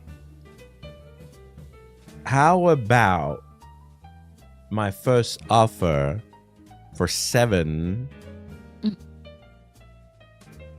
$350. I'd say that's actually pretty fair. Okay. I calculated with the emotion factor, the time and everything, 50 per. Yeah. So I was like, I would say that's pretty fair, yeah. Okay. All right. It's still pretty good, all things considered. Yeah. That you literally received that one day without even asking for anything. Yeah, right? I was just like, Mom DM was just like, here, honey, you have a box to open. And I was just like, who? Tiny little girl DM looking at these little tiny teacups being like, oh my God, I've just been gifted the greatest thing I've ever seen. Well, you really liked it, and you kept it like all this time, so definitely. Oh yeah, yep. Has a lot of meaning to you. Alrighty, so we're shaking on it for 350. Let's check. We have, I believe, 9, 10. We have 3 more items to go. All right. Okay. Let's check it out. What do we have here? Luna, it says Zippo on it, so... This is a lighter. Yeah. Yeah. Armor case, and there's something engraved on it. Yes. So Okay. it says, "Until then, my friend." Okay. What's the story? I feel like there's something here. So, this is a limited edition, pre-order only Final Fantasy 14 lighter. Oh, it's the final. I was like, "Where's the Final Fantasy 14 item?" Like, it's DM. Like, where is it? I was like, impossible. It has to be somewhere. There we go. We have a Final Fantasy 14. How is it Final Fantasy 14? So this is the crest, the shield crest of one of my favorite characters who tragically passes away while saving your character's life. Okay. And is it a quote that is engraved on it? Yes. I see. And that item was sold like from like the how can I say, like the official shop, like Yeah, so this was an official collaborative one that you could only order in Japan and only have shipped in Japan. I see. It's a kind of like limited Japan item. Yeah. So it one of my good friends who lives in Japan, she actually ordered it for me. Mm-hmm. And I was able to pick it up from her at the end of last year because it released last year in Japan. And it was on pre-order for like almost a year prior. Like, she was actually worried that it wasn't going to ship. I see, because it took a long time. Yeah. I get it. Now, you have to tell us. Because maybe some of my viewers don't, but like, I think you like Final Fantasy 14. I think. Despite my best wishes. Yes. Yes? Yeah. Because it's like, I think you told me before, like, you have like you have some up and down with it. Yes. I see. Do you have a lot of item, like Final Fantasy 14 item? I think you may have. I don't have as many as you would think because I've only started like to collect things since maybe like last year-ish or so. I see. Yeah, so as far as like official goods go, I did get a bunch of them because I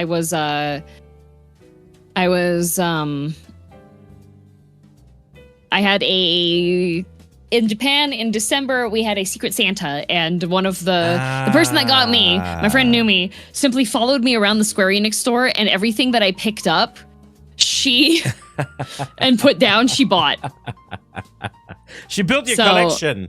Nice. Yeah, she built up my collection, so I have like a bunch of stuff from. All right. Nice. And I gotta ask, because like there's someone in chat that said it. Is it related to is that, I don't know the pronunciation from Tancred? Tancred? Yeah. Yes. So when I initially started playing when I first tried to start playing Final Fantasy 14, it was like during 2016, and I had a couple friends that started playing, and they were like, "Come play with us," and then they proceeded to abandon me, and I hated it. I hated the quests. I hated how the NPCs talk to your character, and I was just like, "Game sucks. I'm going to. I'm. Nope. And something happened. And then I didn't touch it. Yeah. So, just over 2 years ago, I was scrolling on Twitter and I saw this beautiful character art of this man, and I quote tweeted it, and I was like, "Who is this guy?" And everyone replied, "This is Thancred," and I was like, "That doesn't help me." This is Thancred is a meme involving him because there's like a screenshot that is him saying this is Thancred, and it's very obviously Thancred. And so I messaged some friends that I know play 14 because it was from the Final Fantasy 14 account, and they were like, "Oh, he's a depressed alcoholic single dad," and I was like, "Oh, my character type." So I started playing just to see the fall of Thancred. And now, unfortunately, I'm having a good time with the game. I see. I Yeah. see. I get it. So you got this limited item lighter. The engraved part of it is pretty much like what is like. I don't know if they make like the one with the crest in usually, like if they are still like making it, but I feel like the engraved sentence on it is like what's make it special, most probably. Oh, no, the crest on it is what makes it special. Oh, really? Yeah, well, the engraving, like the Until Then, my friend, being in Horst Chiffon's handwriting is like already beautiful, but if you zoom in on it,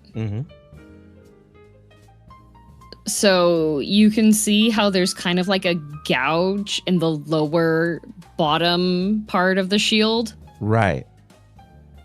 That's the hole that broke through the character's shield and caused him to die while he's protecting you.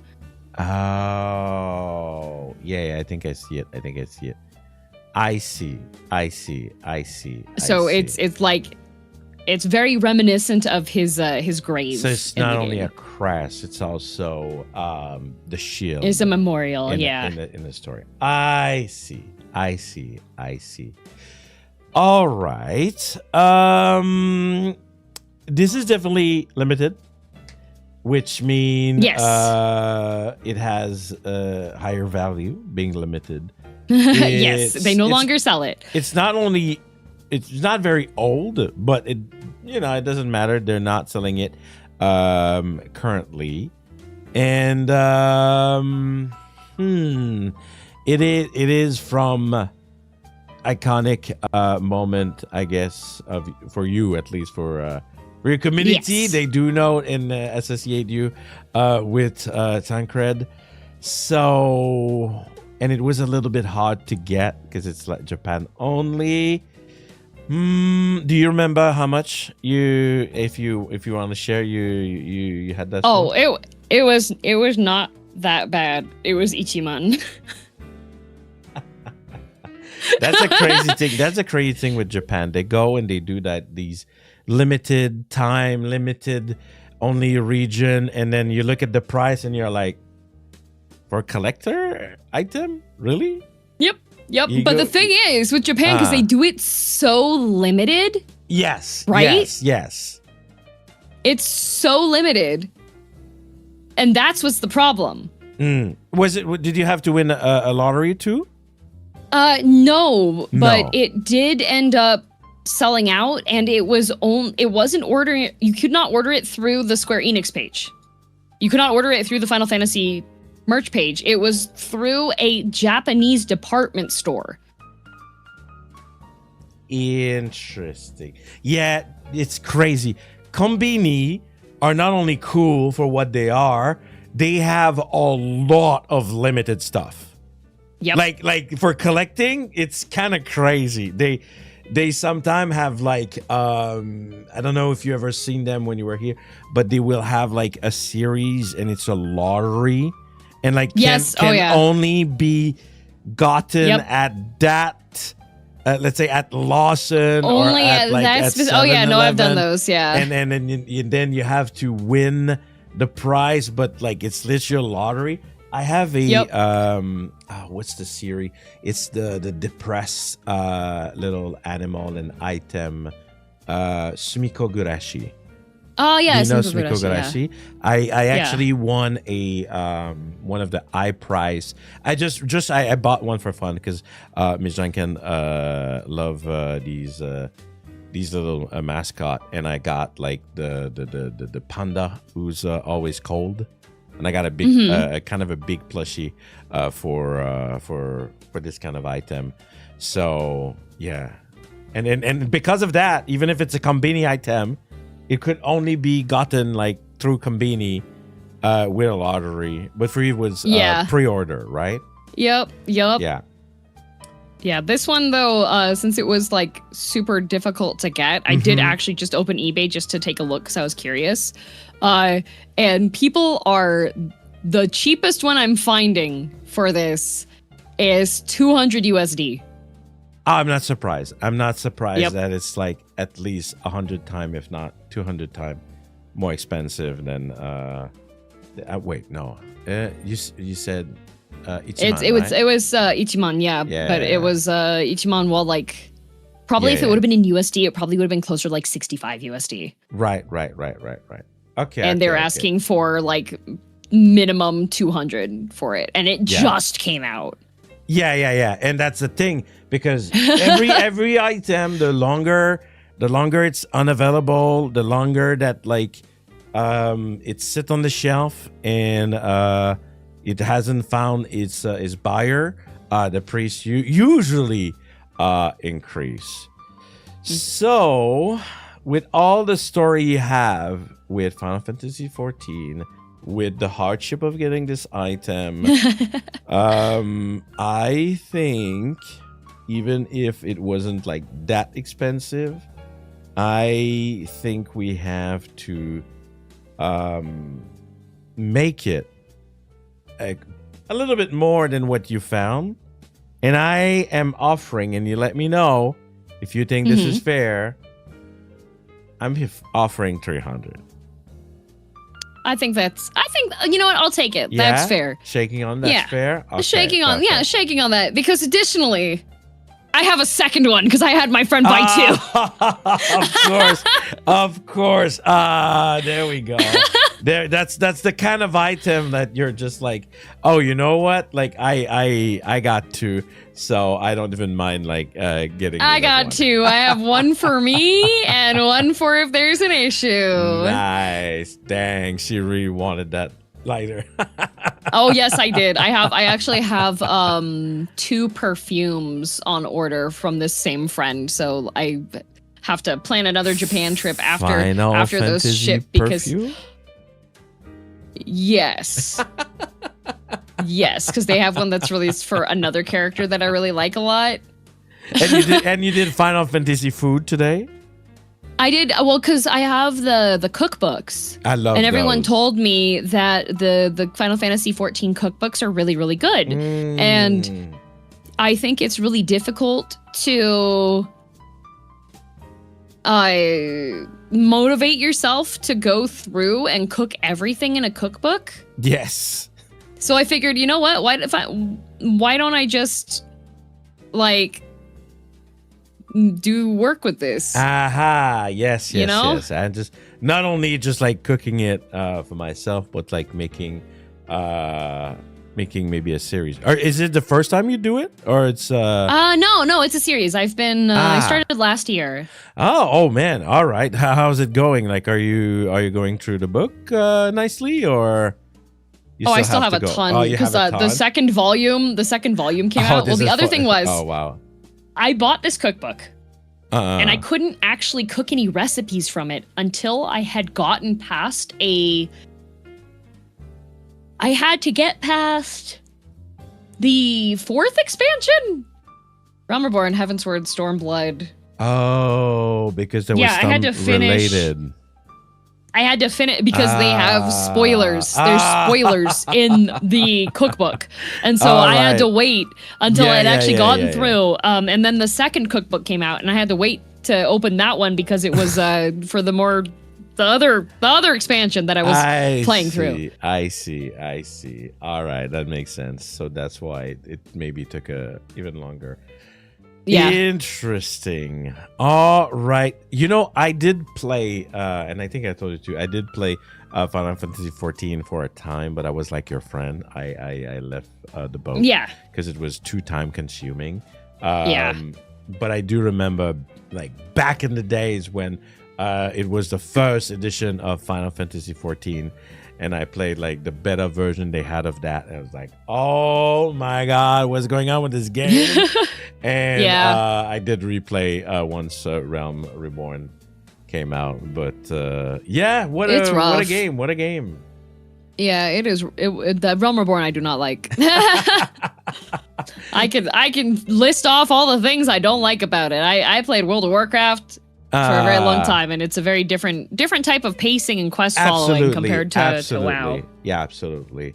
Man, I remember like when I played the beta, like one of the big thing that people were complaining is how like the map was just like squares that were repeating all the time on the map. Like, that was an experience.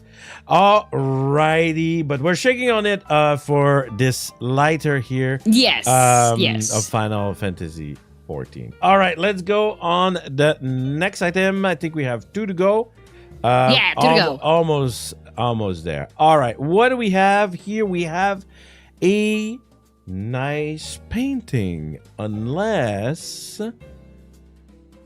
So this is one of, oh God, I think I have a set of 12. Okay. But these are reprint, like it's a print of these ink illustrations of the regions of Germany where my grandparents are from. Makes sense. So heritage. The one that I have here is one that's like not. This is like the most unrelated one to the grandparents because I just liked how this one looked, so that's why it's on there. I see. I do have other ones that actually show like the building where my Omi's family's bar was. Wow. And such. So like it's another. It's another historical one. It's personal, but also these are just really beautiful, really like intricate prints, and the frames were built by my Opa. Yes. Yes, there it is again. Yes, I mean, he was a crafty man. Yeah, definitely. With that house, that doll house from earlier, that was already a given. Yes. So I'm not surprised here. I really like the finish of the frame. Somehow it has a beautiful simplicity to it. Like it doesn't have like crazy ornament, and it's just like it fits with the print in it. It's very clean. So I have a question for you though. Are you selling that one, or you're selling the set? Because that's very different. Just this one. Just this one? Okay. All right. So, and these one were all heritage? This one included? Yes. Okay. All right. I'm seeing, I just want to make sure I have all the detail before we go into more of that. And I'm seeing it's look like it's a print in the frame. Is that correct? Well, what do you mean? I mean, it looks like I'm seeing like there's like a border within it. Oh, so it has like some embossing to make it look like it has a mat, but it is it's just like some embossing framing on it. Yeah. Oh, okay. So it's embossing framing. So it's behind the okay. I see. Do you know what I'm talking about, right? There's like I see a line. Yeah. Like the white is not the same white. And you should know, apparently, you tweeted that your screen can see the colors very well. But yeah, I can see the difference in the white, but it's embossing. Yeah, it's just it makes it look like it is underneath a mat, but it is not. I see. I get it. Okay. And do you have a story with those? Like, were those like shown like at your grandparent place, like back in the day? Yes. So the entire set of these ink prints were in the upstairs hallway of my grandparents' house, where like the end of the hallway was where my grandparents' bedroom was, and then was my opa's office was on at the end of it as well, and then the guest bedroom where my dollhouse was also in one of the rooms down that hallway. So I remember looking at these like landscape drawings while walking down the hallway to go play with my dollhouse. I see. So that was like part of your childhood visual, like just like a lot of the things we've seen today. Like there's really a lot of what I like, right, with heritage is that it becomes a beautiful mix, right? You have your own stuff, you have like, you know, all of the things you accumulate through your life, but you also have like all these memento, because you said it yourself, you just went around and you just like took picture. So they're just part of your environment on the daily, but at the same time they are memories from that time spent with family. And I think that it's really cool. I don't have that luxury. I don't have like the luxury to just have like this kind of like how can I say this nostalgia surrounding me. I think it's comforting in a way, and I think this type of painting, because you know you have like really complex painting, and they have like you know, like I said, like these frames that are very ornamented, and they really feel like, you know, opulent. But like to me, I really like something like that is like in the simplicity of that, and it's just like the picture of a town with a tree. Do you know if like the artist was like anyone in particular, or was just like anything story on that front?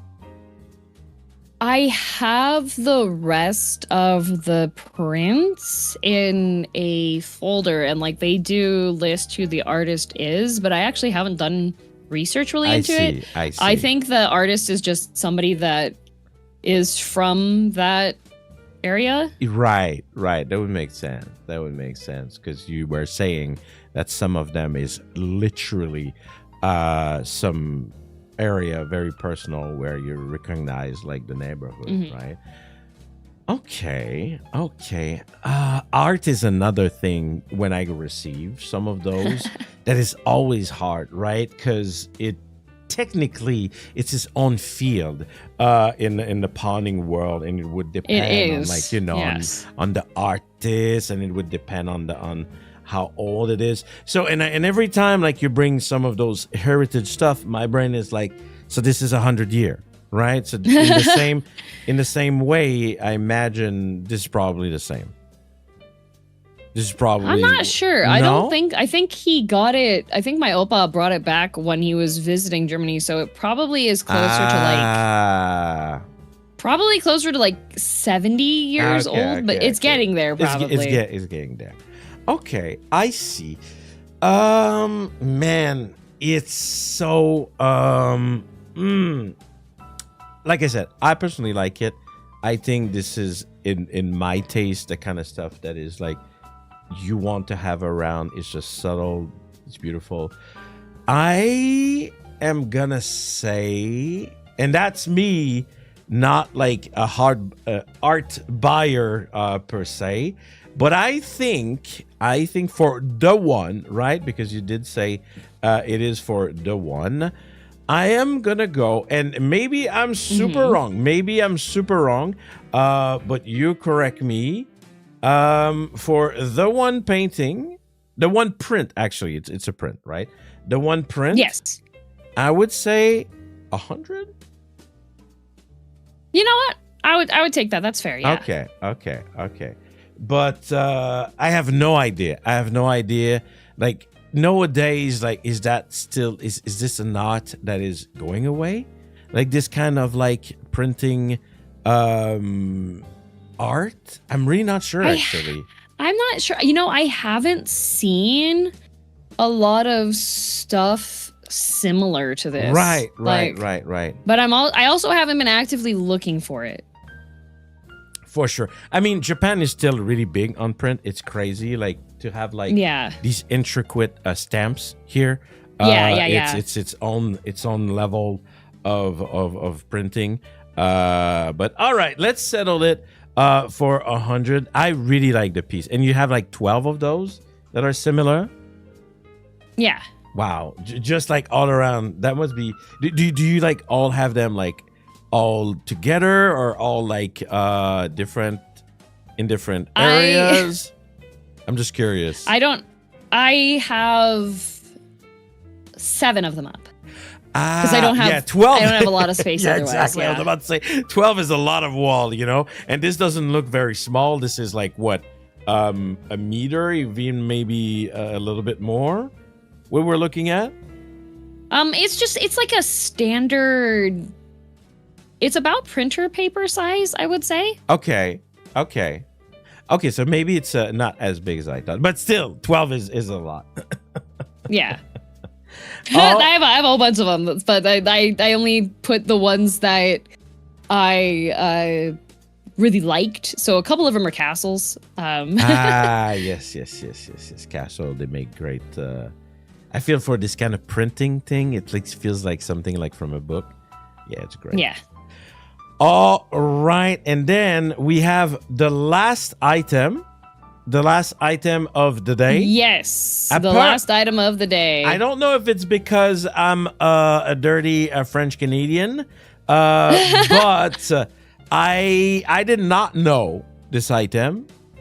Oh. But Miss Janken saw it and was like, "Oh yeah, they are that." Yeah. I was like, "It's written on it." Oh.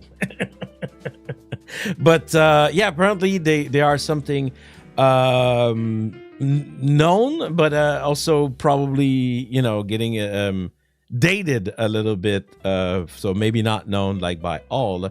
We have to finish some cute doll, and apparently I should have read because it's right on their hat.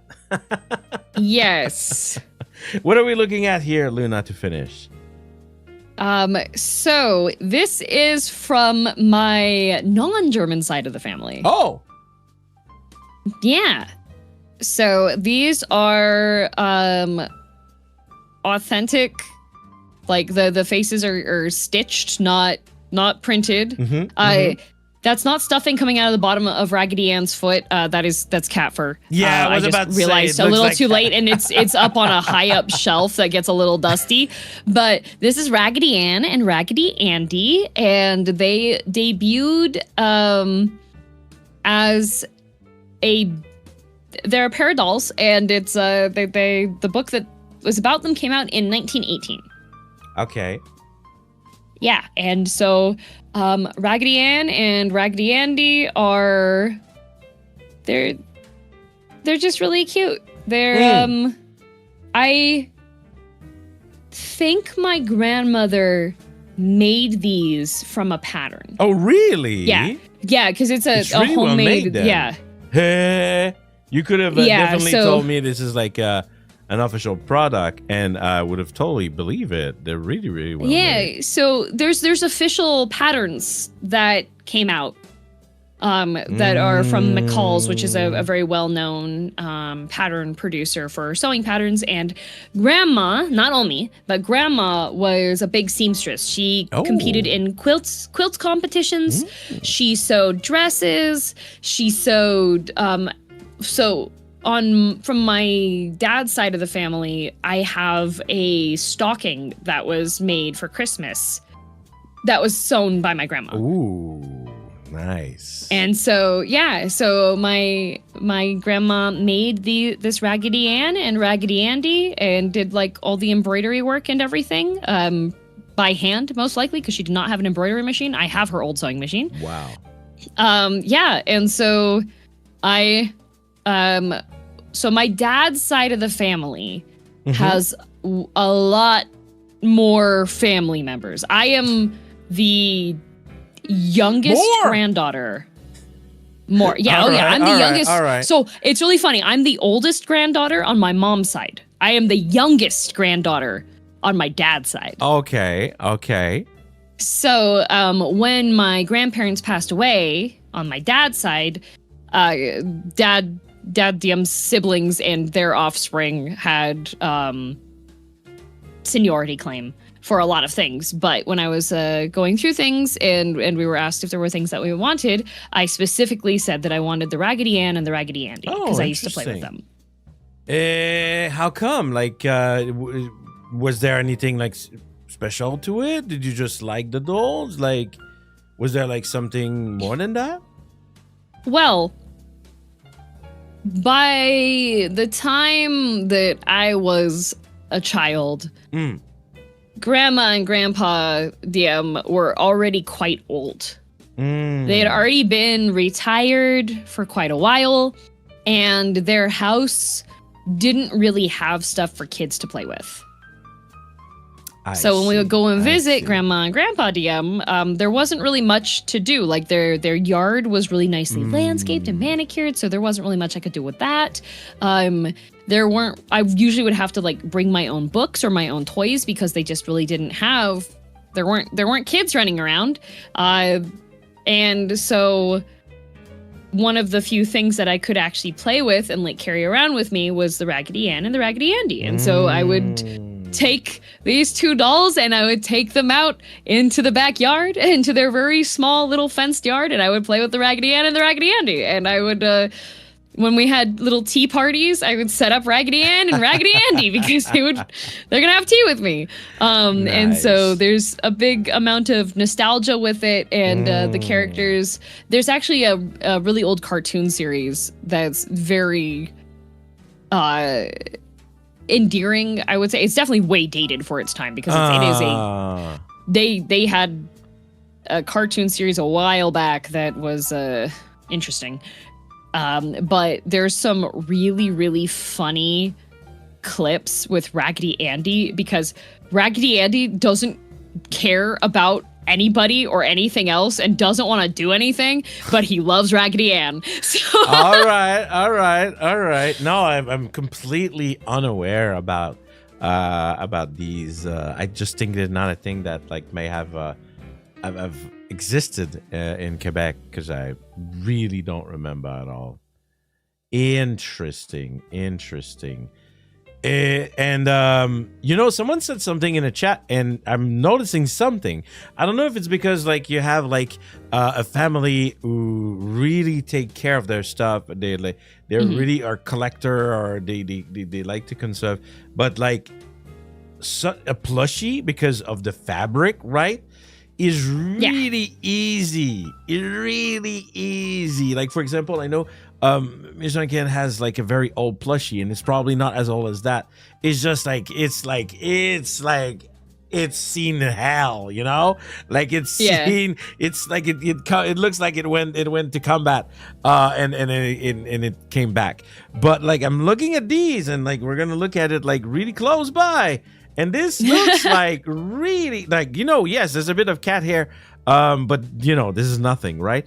They look in pretty good condition, especially the hair. It's kind of impressive. Yeah, they were not. They were. I think my grandma made them because she liked Raggedy Ann and Raggedy Andy, and so I think she made them for herself because she's nostalgic. She was nostalgic for it, and so I think she made them for herself to have on display, much like how even currently, especially in Japan, there's a popularity phase with people making their own little like nuigurumi. There's like books that you can buy that tell you how you can like make your own ones and hand stitch them and such. And so it was along the lines of that, I think. I have a story and she about just that. Oh? So Ms. Janken really like Oasis, and she made Oasis Nui to bring to the concert when they came in Japan. Aww. Yeah, but it's just to say yes, it's really a thing. There's a big kind of wave with the Nui, the custom made Nui here in Japan for sure. Oh, I bought 2 books the last time I was here that actually have like patterns and stuff and explain how to like sew your own Nui. That's really cool. Have you done any yet? No, I famously do not have time. Yeah, I was about to say. Yeah, this takes some time. I wish. It does take a lot of time. I have a bunch of other stuff. One day, yeah. I see. I do have my cute little grandma made Raggedy Ann and Raggedy Andy. But you want to know something that's really funny, but in a messed up way? Sure. You know the doll Annabelle? The haunted doll? Yeah. So a lot of the times when you see like pictures and reproductions and like illustrations of Annabelle, they make her into like a creepy like sculpted doll. The Annabelle doll is a Raggedy Ann. Really? It's a Raggedy Ann doll. Whoops. So, there we go. I was wondering, like, with all like this whole stuff, like, where's gonna be my curse haunted? Where's your curse twist? Yes, yeah. Where is it? Where is it? Like, I had so many. If you look up the real Annabelle doll, it is a Raggedy Ann in the case. I see. But surely not those one, right? Like, no. Mine are completely fine and safe. It is very funny because I have friends that are interested. Like, I have friends that are scared of dolls, right? Right. I get it. And they come over to my place, and I've got so the Raggedy Ann and the Raggedy Andy are on top of one of my display shelves that has a whole bunch of plushies on top, which is right next to the big doll house. So they come into the living room, and they see all this stuff, and they're just like... They go like, ah! Run out of the house. This place is haunted. Yeah, they're just like, oh, you have some interesting things up there. And I'm like, they hit you with the interesting. Yeah, but I'm like, interesting. I'm like, yeah, they're fine. Just respect them, and you won't have any trouble. Oh, all right, better respect them then. All right, then we're gonna respect them, and I just want to say before we try to give a number here, I'm noticing something that's really interesting. What? And maybe it makes sense for some of your viewers. Maybe they didn't know, but I don't know if you guys haven't noticed, if you guys haven't felt it, your grandparents especially have really shaped, I feel, a lot who you are. And a lot of the item that you decided to bring, because you said yourself, you could have bring like anything else, right? You had like many other item, but you ended up like selecting like a lot of the stuff that is like related like to your grandparents. And I thought it was really interesting. We could really feel like the importance of these moments, like as if like they were really a big part of of who you became in a way. So yeah, I thought it was really interesting to see that. I really like history, and I like keeping track of things. I think, like, I love going to museums. I love going to historical houses and historical tours. Anytime I'm out and about anywhere and I see that there's like a history plaque up on a building, I go up to read about it, because there's a lot of the history that ends up being preserved tends to be history that was from people that had money, right? Yeah. When you go to like a really big museum, a lot of the times it's just like, oh, this belonged to some high tier person. Like there was importance placed behind their possessions because they were an important person.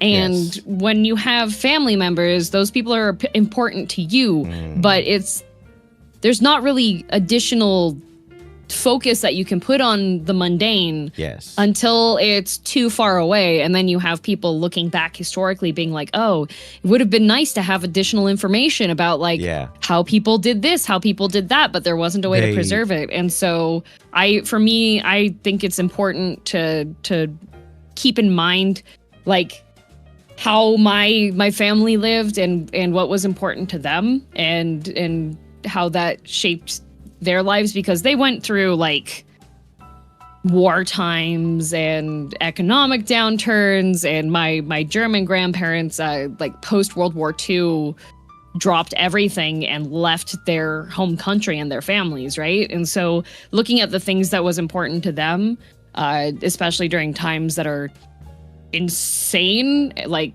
you didn't have phones, you didn't have a way to contact people. One of my uncles, he was in a war, and he got shot, and he had gotten married like 2 months prior to being deployed, and his wife only got one message that said your husband has been shot, and for 3 months she had no information if he was dead or alive. Oh wow, yeah, that was right. So it's like that was a time communication was not the same.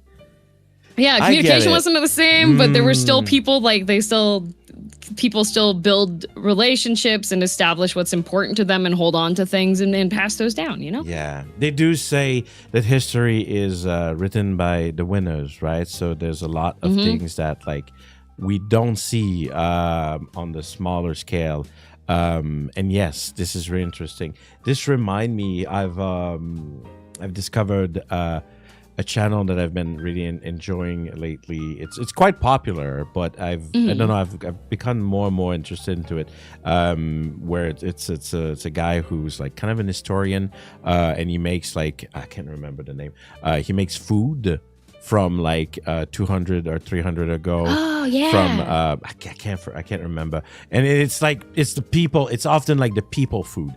It's like he would like do a Great Depression water pie or something like that. And this is so interesting to relive history through food. So I guess in a way, here we're reliving history, but through your item that comes down from your family. This is very, very nice. Yeah, for sure. It's all part of the historical the Girl DM historical items. Girl DM historical item tour. Yes, exactly. All right, we gotta give those dolls a price though. So these are handmade and conserve quite exceptionally well. I from what I am seeing at least. Yep, they're just a little dusty. They're just a little stains, dusty. Yeah. Nothing else is an issue. Just a little dusty. No tears, no nothing. So I am not sure. I do know that dolls, if they are rare, nowadays that would be hard if you want like especially those one, to probably find them. I imagine, unless like. It's an item that a lot of people have. So they were a pattern that was mass produced. So there are a lot of them that you could just make at home. Right. Yeah. But you could technically probably find it and remake it now. But this is still time and material that is also a lot more expensive than back then. I am thinking, there's two of them. and the time, the effort, the memory that goes into it. I'm pretty sure that like it would probably go less than that, but I think, unless I'm wrong and you can tell me, how about 200? I'll take that. I'll take the 100 for each of them. Yeah, that was they can't was be my separated. Idea. Yeah, exactly. Raggedy Andy would be very upset. Exactly. All right, perfect. But no, I'm impressed by a lot of the things you brought today and how it's all very well preserved. It's all very well like in good condition, despite like all being like older item. Really showing that like you've shown a lot of care for those items. I think it means a lot, right? Because in life we accumulate so many things, right? And some things we care more about others and whatnot. So to care like for items, it's kind of a thing you need to spend time on. And like you said, like we also like always like are lacking time in these day and age. So yeah, I respect the effort of conserving all items. All right, Luna, you are gonna make a quite decent amount, I think, today. More than most for sure. Let me just here. I have my calculator on the side. Anything you wanna add as I do the math here? Anything that like was like very important for you to share through those items today, maybe?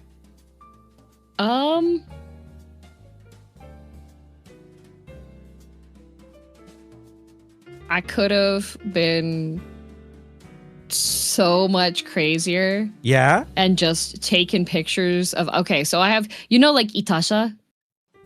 And like Ita bag? Yes. So I have an Ita table. Oh, I think I've seen it actually. I've posted before. I have posted on the internet before. Yes, I think I've seen it. I have a straight up Ita table. Yes. So for those of you that don't know what that means, I have a coffee table that has a glass cover on top, and it is divided into 4 quadrants, and it is completely full. Yes. It's a big table. Of tiny trinkets, fan trinkets. I have like a magical girl section. I have Digimon stuff. I have VTuber stuff. I have like various tiny things that I've picked up on Japan trips. I've got so many things. Because of that table, I kind of knew when I invited you that I knew you collected. Like I didn't know like all the things that you may have, right? But because I did remember about like that table, I was like, for sure, DM is gonna come up and like is gonna have some stuff. Like I was like in no doubt that you had like stuff to show us and talk about. I was like completely sure because of that table, especially. Yep, I could have just been like, all right, here you go. Here's a picture. Choose 10 items in this picture of like 50.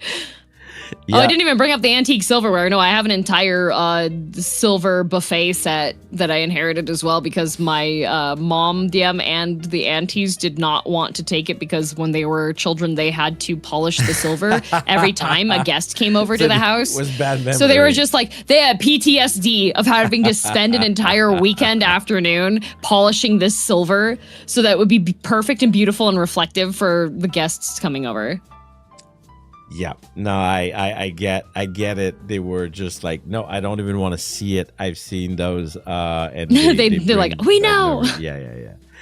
All right. Well, I have your total. Are you ready to see that? Yes, I'm ready for my total. So you made today. Let me just like copy whatever the amount is over here. All right. You made today, Luna, 8 total. And I think it's pretty high compared to a lot of my other guests. You had some pretty antique and pretty valuable stuff. And let's just say that necklace, I didn't realize when I put it first that it would be like the the money maker. We have today an amount total of 57,850 John coin. That is a you can that's a healthy amount. You can go for a little bit with that. Yeah. What's the highest score? Highest amount of coin? So there was this one bug in the system, and they swindled me. So this one, I'm gonna not count it. I had to reform my whole coin system after they ended season 2. But I think let me check. I know that Ollie came over. And I was obsessed because Holly had a real. I really like signature. I'm really into signature collecting. And she had a Yago. Shoot! Like it's hers with her name and everything, so it's very unique. Yeah. And I do remember she made me pay a lot for it. Back then I was also using a JP system.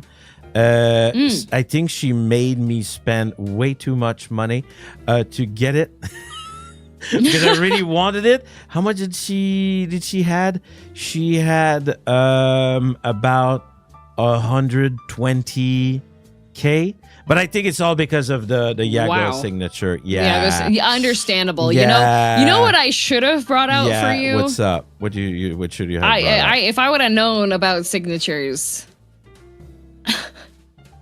What do you have? So, when I was living in Aichi Prefecture, I would go to a manga cafe on the weekends, but it wasn't a manga reading; it was a manga artist cafe. Okay. Yes. And I would go there, and you get really good at speaking Japanese when you are arguing with people about why their waifu is trash. And also, like, communicating how you wanted to draw a manga and, like, drawing series stuff. So, one of the regulars there... I'm not sure how familiar you are with historical... gag manga.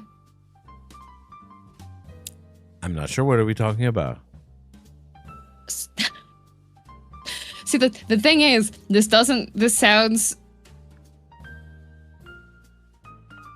historical gag manga.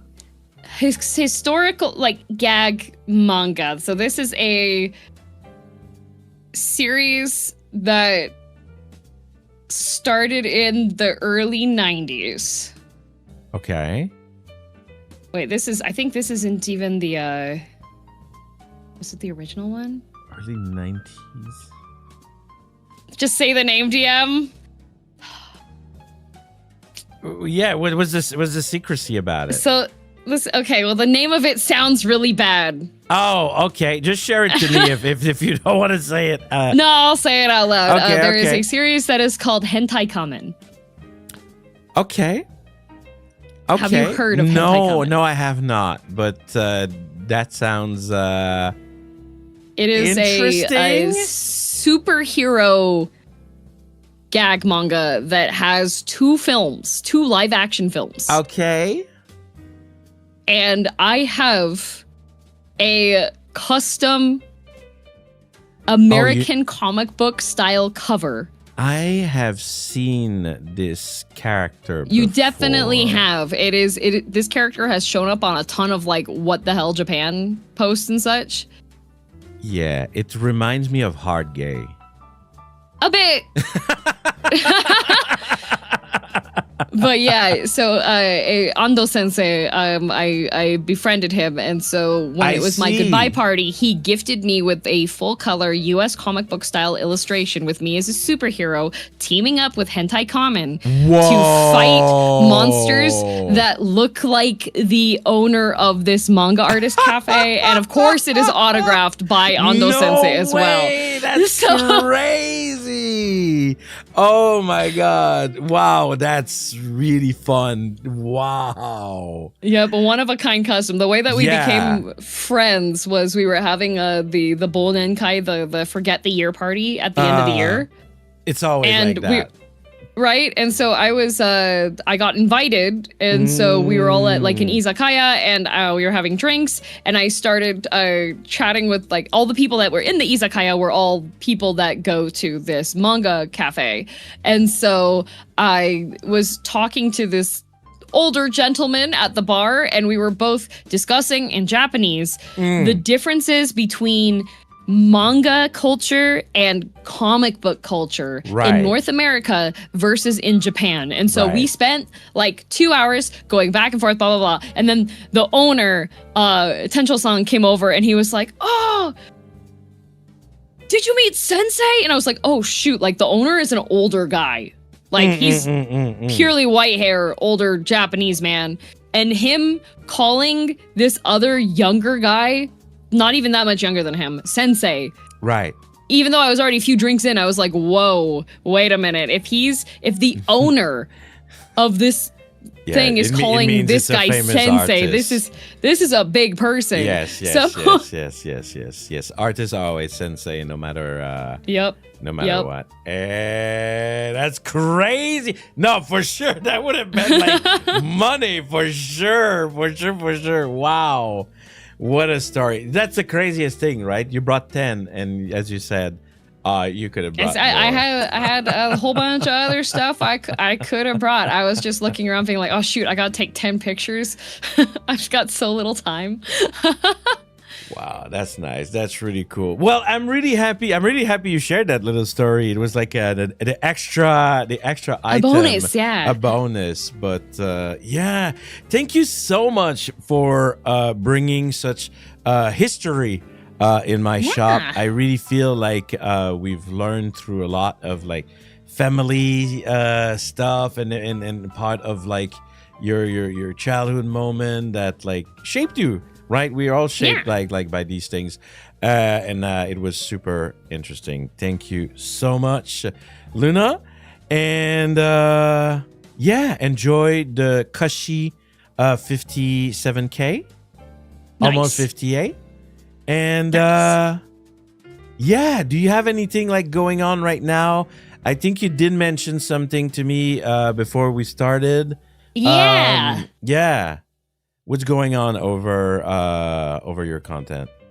Well, tomorrow I'm going to be getting my community to do a really terrifying dungeon without following a guide. But then the following week I'm doing a Rimworld-a-thon, which is not a subathon, because everybody does subathons, and I don't want to do 10 plus hour streams every day until they decide to stop throwing subs at me. So instead we're going to do Rimworld-a-thon where people we'll have goals, but then also people can send subs in order to have things named after them or tell me to like execute people and stuff, you know?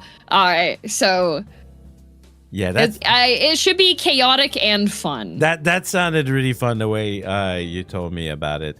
Never played Rimworld, but there is a lot of things to customize here that can make it like really fun. All right, and that's next week. Yeah. Cool. All right, everybody. So yes, don't forget to go and watch Girl DM stuff. And as for me, I am fully into playing Pokemon this month. I feel with the 30th anniversary. It's a good moment to be nostalgic about the series. As it has its own importance for me on my side, so I'm gonna be playing a lot, of course, of Pokopia and whatnot. But yeah, that's pretty much it. Thank you, Luna. Thank you, everyone, for watching today. And I usually on the channel we just leave Pomme Star with just a general otsu. Are you good with that? On 3, we just do a otsukare. Okay. All right, everybody. Thank you. And 3, 2, 1. Otsukare. Otsukare. Bye-bye. Bye-bye.